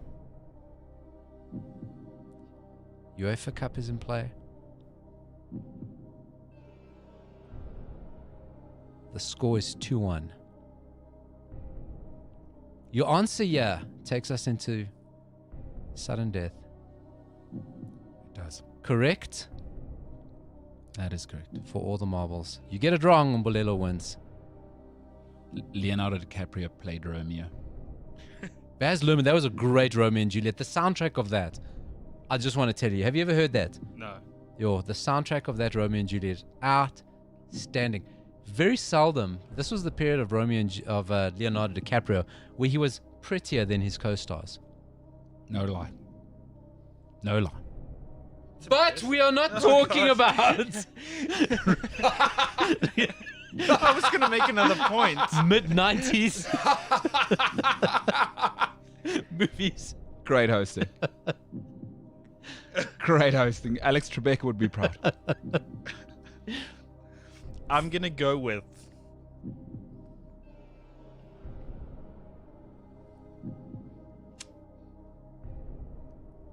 Paul Labile Pogba. Oh gosh. That's a big sigh. It's risky. What, going for Paul Pogba? It's risky. When I put this game together, you must remember, you don't want to create a pattern in your answers. You got to go, would there be 2 Pogba answers in a row? After there were 2 Drogba answers in a row. It's getting deep now. Think about it. If that's even possible in your thinking when you're putting the game together, that's unbelievable. Because you don't want a sequence, you don't want a pattern, you want to make it sporadic. But maybe you do want a pattern. Do I? Exactly. Oh my God. Such a mystery. James, Now, this is a game show. you locked in Paul Pogba. I did do that. You gave his middle name, which is great. When Paul Pogba signed for Manchester United, his brothers sat in the crowd and you thought they all look very similar looking brothers, hey? They've Yes. got Yeah, who yeah. does all their hair? Because they seem to all have the same hairstyle at the same time. Yeah, very similar looking, not twins. But that's what you get for a 90 million footballer, spare parts, Oof, okay. which they've obviously not been using. Pogba Plus. Pogba Plus, that's what you get. Warranty. Pogba Service Plus Pro. Service plan. Are you confident with your answer of Paul Pogba? I am. If you're watching this on the stream, James is looking at his computer, but he is not looking at answers. Yeah, I'm just looking at the result of the poll because it has to do with the game. That's all I'm doing. I doubt that. You know what I you're think also he's doing? You're cheating. stalling. Yeah. I'm waiting for Actually, you to I'm give me the stalling, answer. yeah. Yeah, exactly. No, you're hosting. James is stalling. Yeah, right. I've Big given difference. the answer. Big What do you want from difference. me? I don't know what that button Once does. again, I have no relevance to this little soundbite. You said Paul Pogba. I did do But that. for letting my people down. No, Wait, what? no. What? It's not what we needed. What? That's not what we needed. I think it's this. death! Oh, Sudden death! Did I get it right? it's You got it right. It's It's this 2-2. one. Still managed to win. There you go. Not playing well, but winning. Sudden death. I was made for these moments. Sudden death. Roberto Baggio stepped up to the spot. I see there's a Baggio movie coming to Netflix. Oh, you're joking. Hectic. I thought it was a documentary. It's actually a dramatization. Who's playing the? It's all Italian. It's all Italian. Italian actors. But the Baggio guy looks like Baggio. Scalacci's in there. Oh, And Saki's in there. It looks like they got, and the in-match footage looks decent. 94 World Cup. Umbelelo playing the role of Roberto Baggio now, walking up this spot kick To the penalty spot. against Brazil. against Brazil. Ponytail. Il Divino Godino. Il Divino Yes. in the. Oh, I think something like that. I don't know. what a player he was. Yo, what a player. Football is footballer.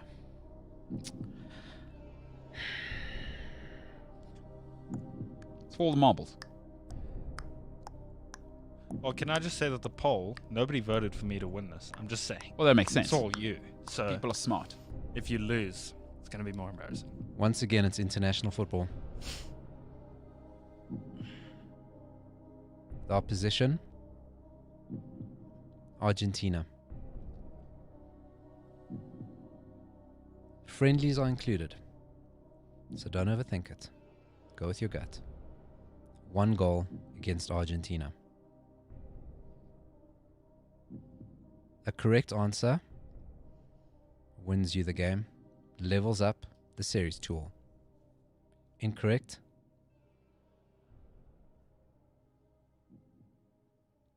Do you hear that? I did. Our music's fading out. We've been That's- playing so long. That's big hosting. Got to bring it back. If you can't tell, we don't really plan this show, by the way. Like a lot of people probably think we're big because Paolo's hosting so good. It is unplanned, We got caught up in the moment. and I know that's tough to see because it's so clean and well put together. Wait, so hang on. If he gets it right, he wins. You're right. But how's that fair? Well, that's the rules. It's 2-2 at the moment. Yes. So if he gets it right, I should still have a chance to go 3-3. There's only 5. It's first to it's 5. No, It's- James. it's a by the way, best of if 5. I get it wrong, you win. yeah. I'm so confused. But okay. Well, you didn't need to say that. That's very clear. But that's So- that's so- applicable across the board. So perhaps this is a good point to break away and explain the rules to the people playing along at home. There's 5 questions. Right. Okay. If you get it wrong, the opposition automatically gets a point. Okay. Right. I'm with you. You have both. No, there's been no wrong answers yet. Out of the 5, Mm. it is 2-all. This is the 5th one. Oh, I'm with you now. Welcome. Yeah, it's the 4th time we've played this. And the rules have been exactly the same from day one. He's known the rules from the first time. You were in the room. I remember you were sitting across from me. I could touch your hand. We can check the tapes. Unbelievable. I give the impression that this is all put together, but I take this very seriously. I've been doing radio game shows for a very long time. The Brain of Johannesburg, I did that. The Fugitive, for those old enough to remember. So Drogba or Pogba is child's play for me. Do not discredit my hosting abilities. Fans who voted on the poll, Yeah. very confident in Umbelelo. Understandably. They clearly didn't watch last week's show. They clearly understand the rules. Short memory. A goal against Argentina for his country. Internationals and friendlies are in play. Drogba or Pogba? What was the score? Not allowed added information here. I wasn't allowed. Got to make this fair. I can give it to you. I'm guessing the score is 2-2. Do you want to know the score? I do. It will not. I don't know if it'll help you along. Oh, it might, unless he was at the actual game. I'm just saying. Just saying. It was 2-1 loss. 2-1 He loss. scored the 1 in a 2-1 loss. Who was the to Argentina? Argentina.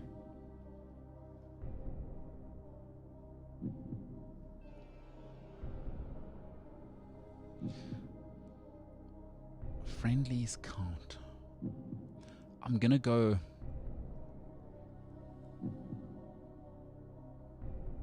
Argentina ever play France? Would Paul Pogba ever? Pogba never scores for France because they play him in the deep pivot. It's probably that freakish corner goal.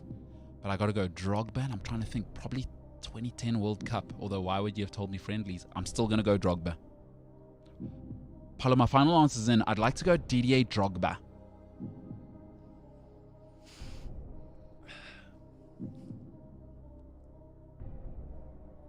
Didier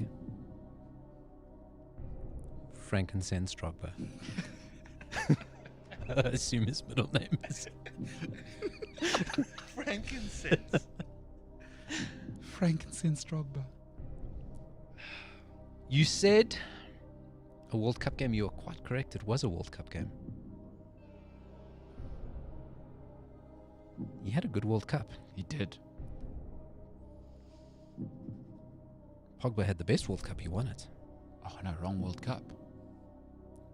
Drogba had scored a lot of World Cup goals. A lot of World Cup goals. Earlier on, we also had Drogba scoring in the 2006 World Cup against Slovenia.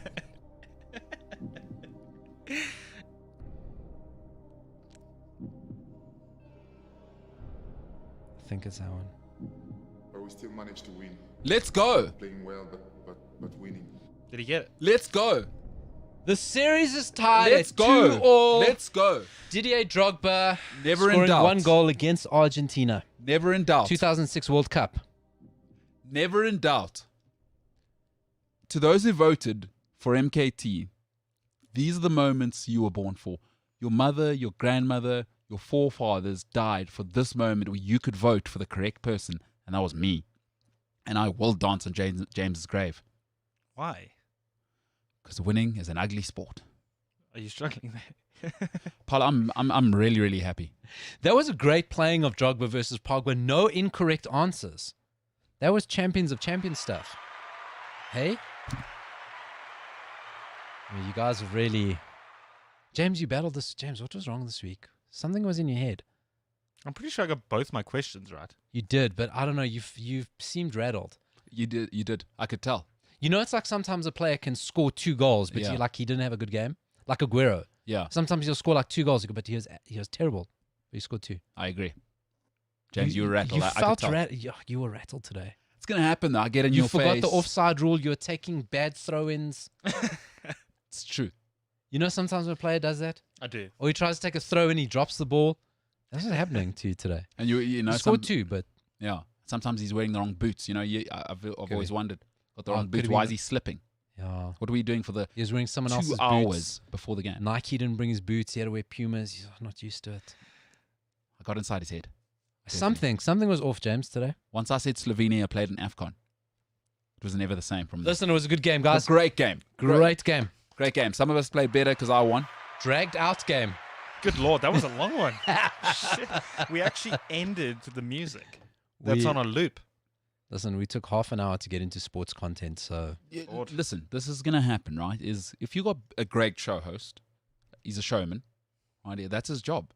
We're in sports entertainment. I feel we're all in. No, We're we all. in on That was this one. good shit. That was Paolo, good hosting. Thank you. James, good losing.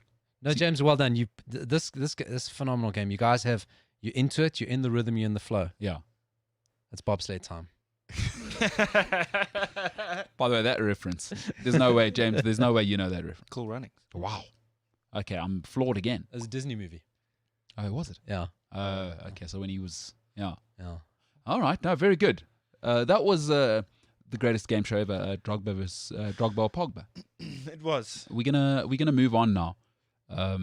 James, we got another song here, Paolo, for the next segment. Wow. We were gonna go elsewhere, but you know we keep people on their toes. We're gonna go to the social media, Yay. and this segment is now called Social Media with James. Like I said, we should get you a jingle. We should definitely, and we could do that. And like an annoying one that sticks in people's heads, like Baby Shark. Oh no, we've already got you for the annoying part. Don't worry about it. Cool. Let's give us some music. Let's get into social media with James. James.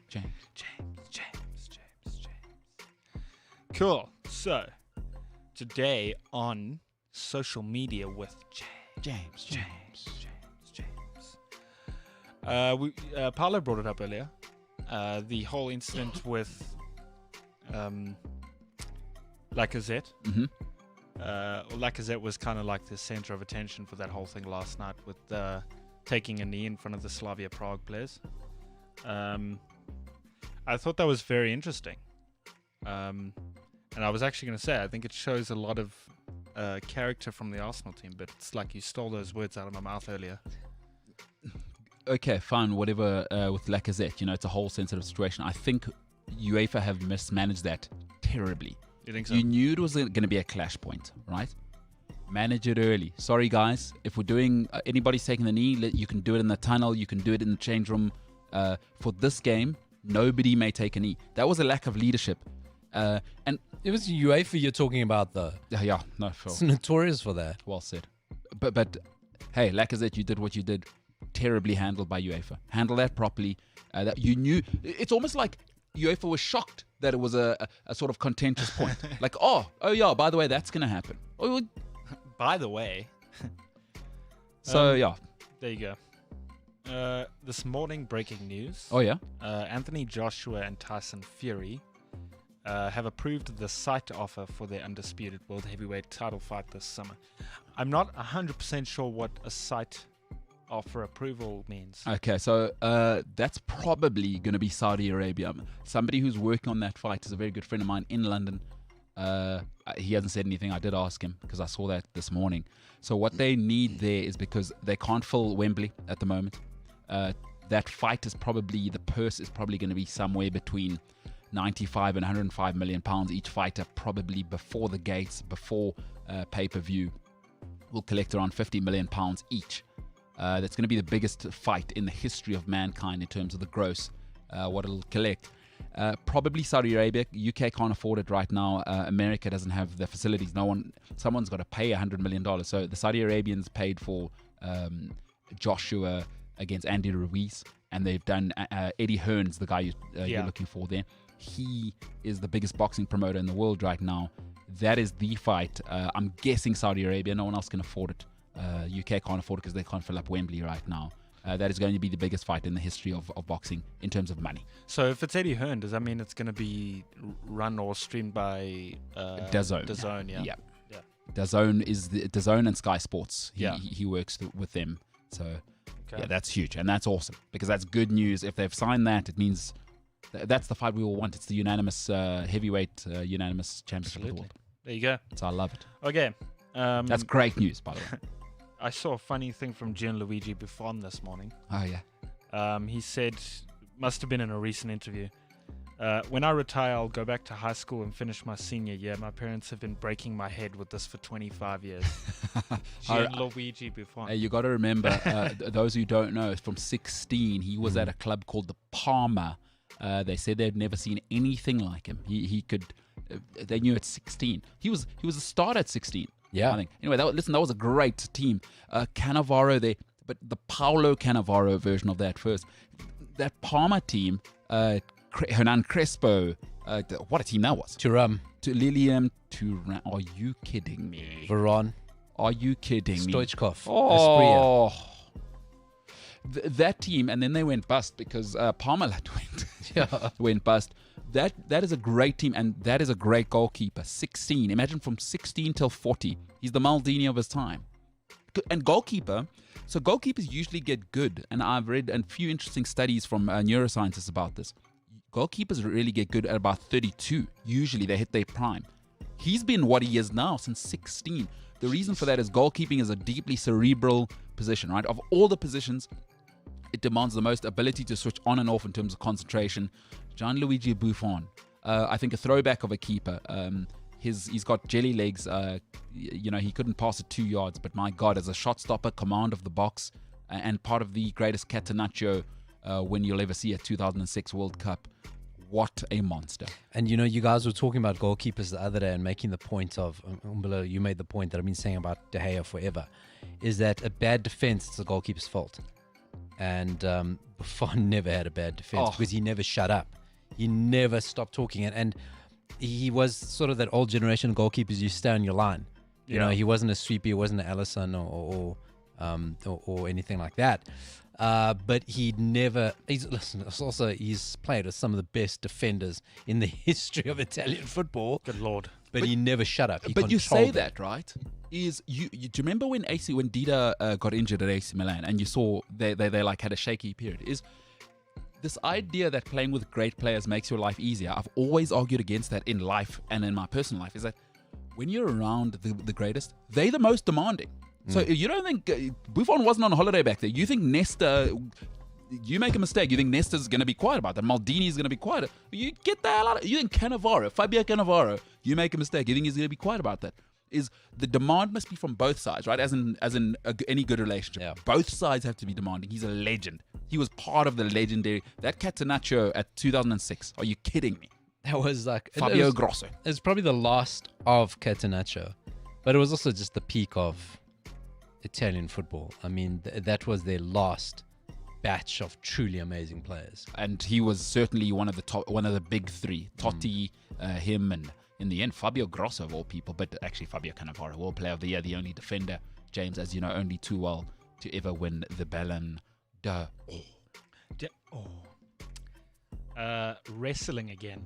Let's hear it. Mike Tyson was on All Elite Wrestling last night. He knocked some dude out solidly.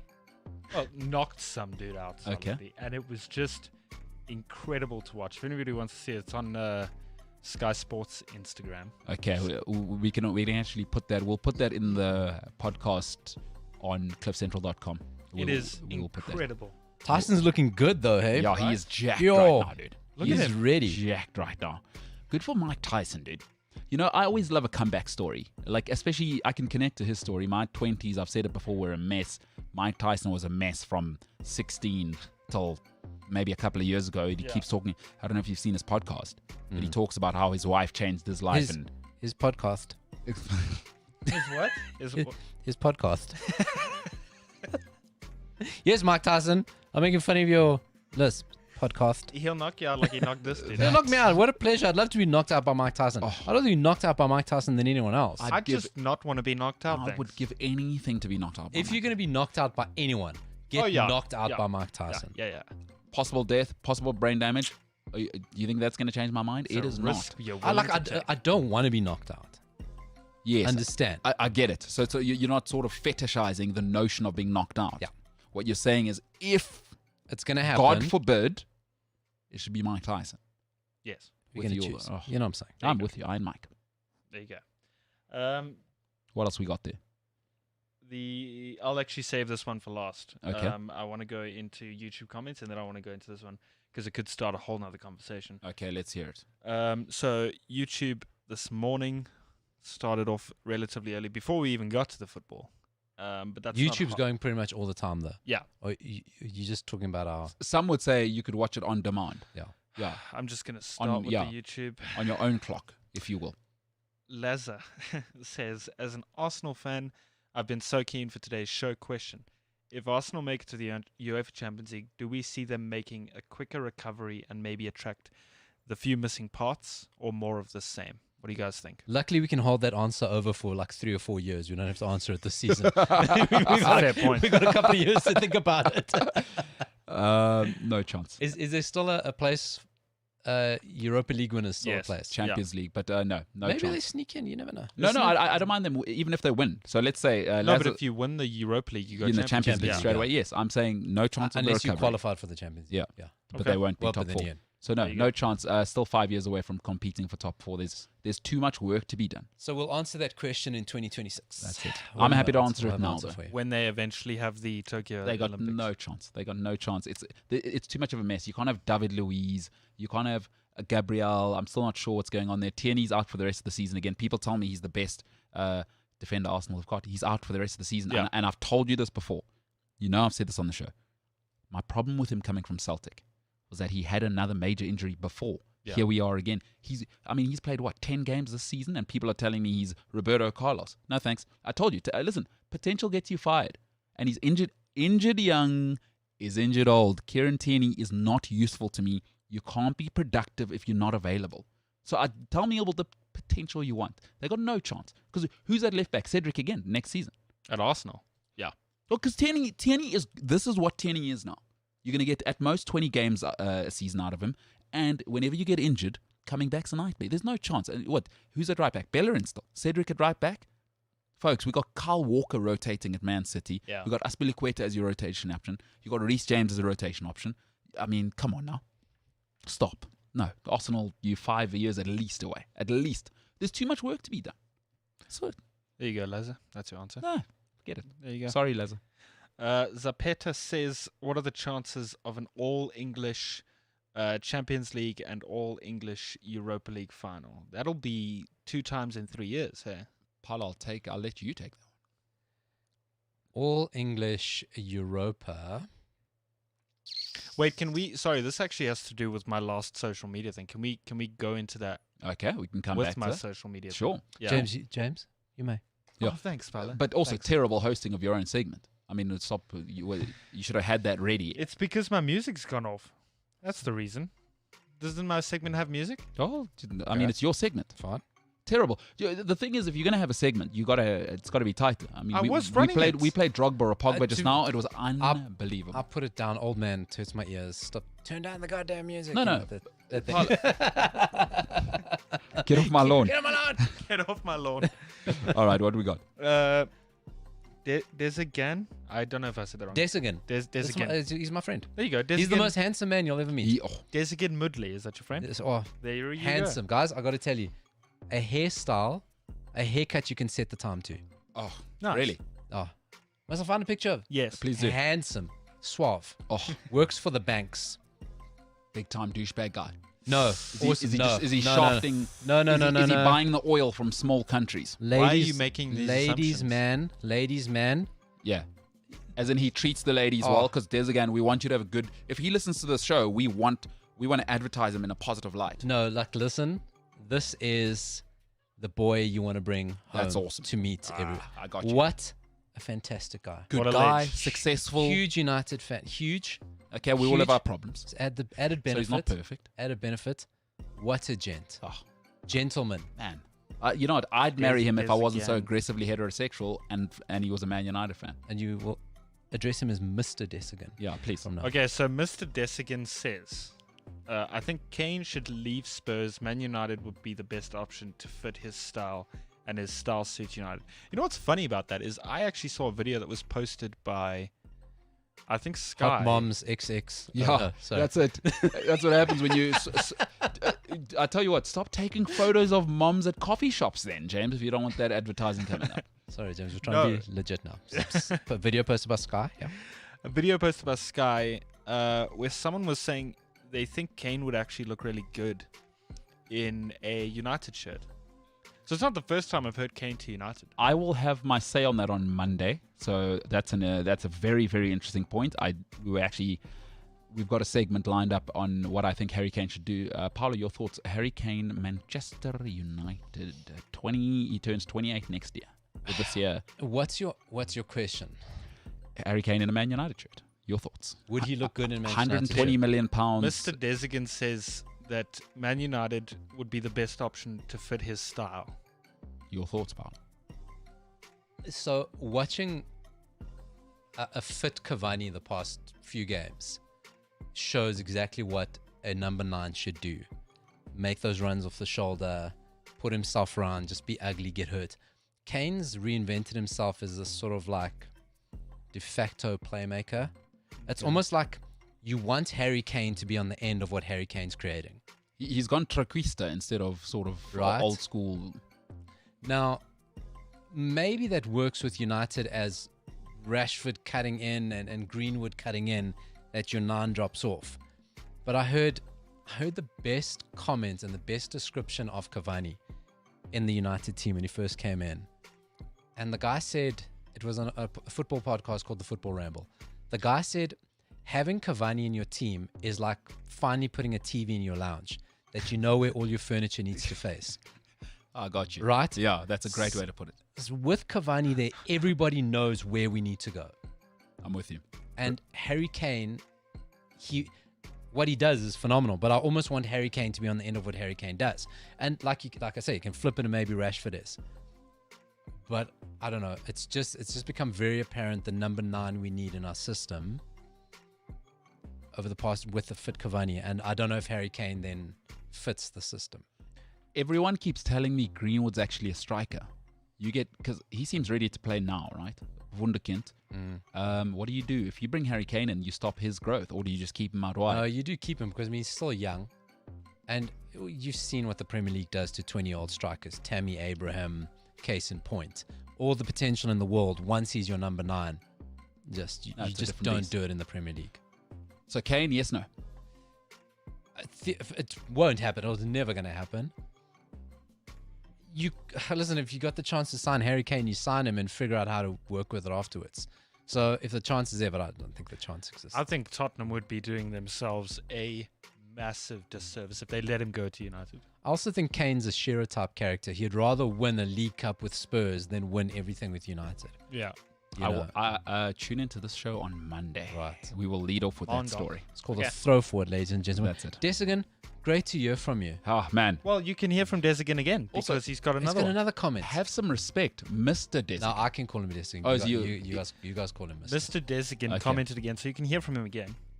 He said, ideally, I would like Haaland, but he comes with a lot of complications outside of football.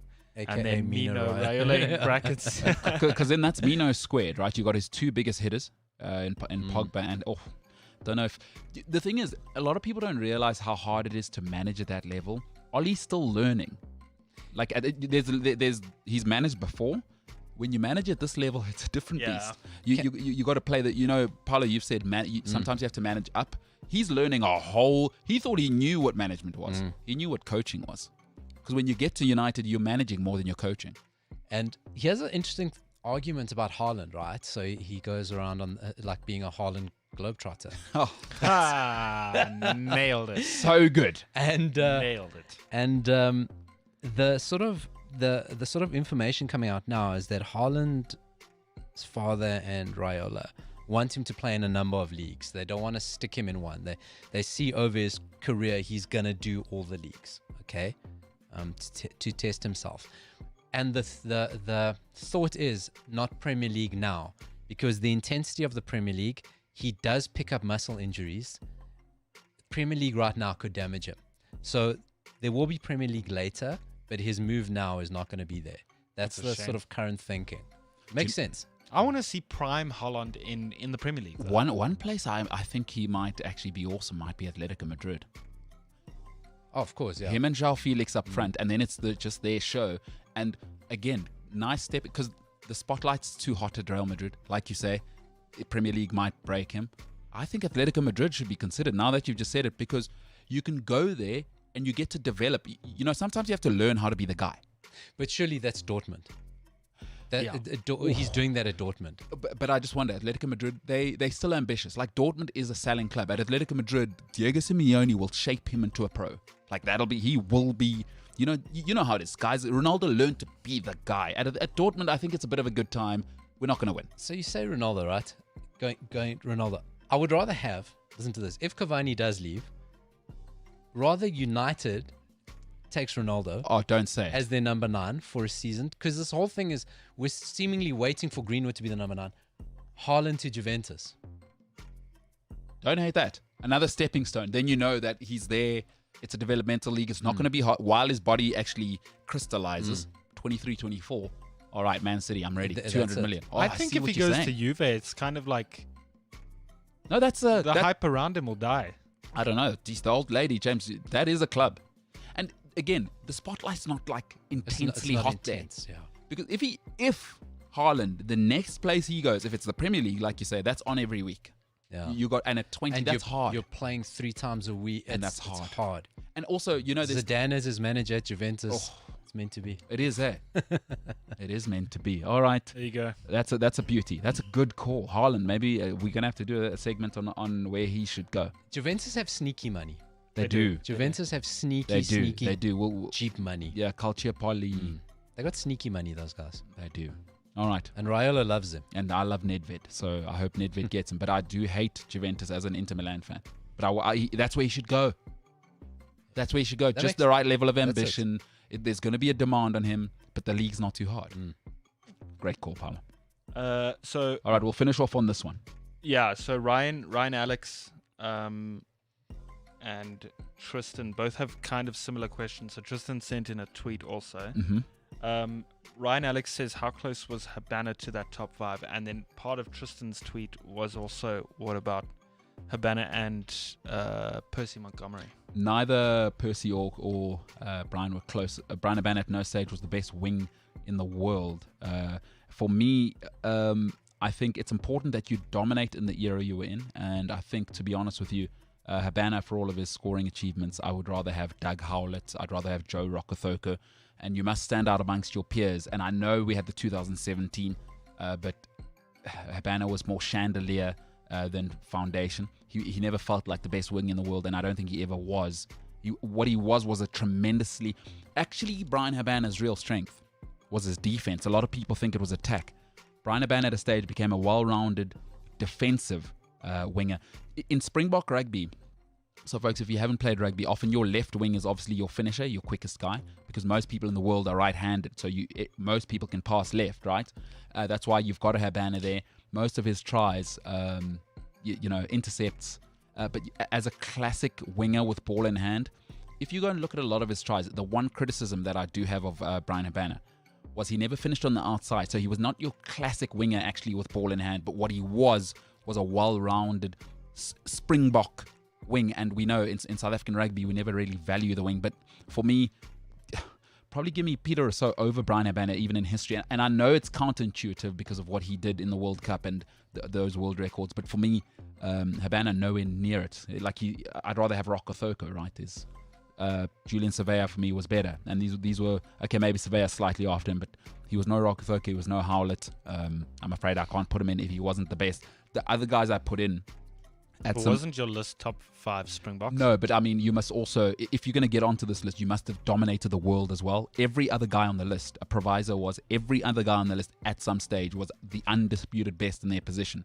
And there's no way you can tell me Brian Habana was the best wing in the world at any stage in his career. Okay. Yeah, Percy, no chance. Come on. I love Percy, but stop.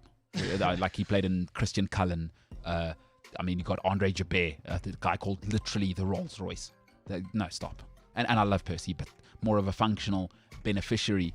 And he came back as a grown-up. Under Jake White, he was perfect because, again, we used the Arsenal analogy earlier, is we'd built the foundation already.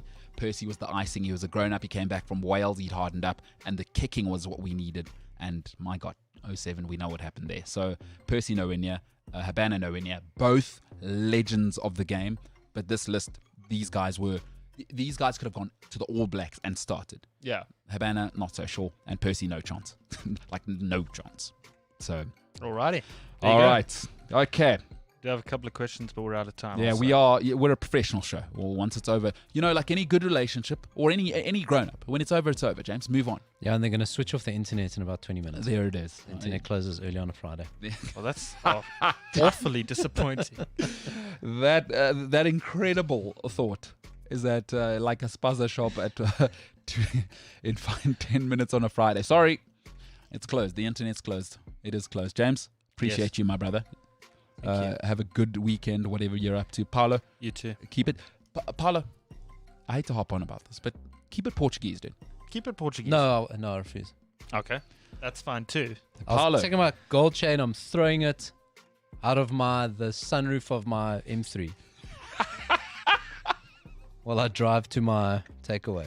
It's nonsense. I do not endorse his comments. Sure. On that note, That's coming directly from the mouth of the president of the Portuguese people. folks, this is the MKT show, a sports show, by the way, a show for the people. My name is MKT. It has been an honor this week to be with you. Appreciate you guys. James, appreciate you. Paulo, appreciate you. Have a great weekend, gentlemen. To you at home, it has been awesome to be with you. But for now, we are the hell out of here.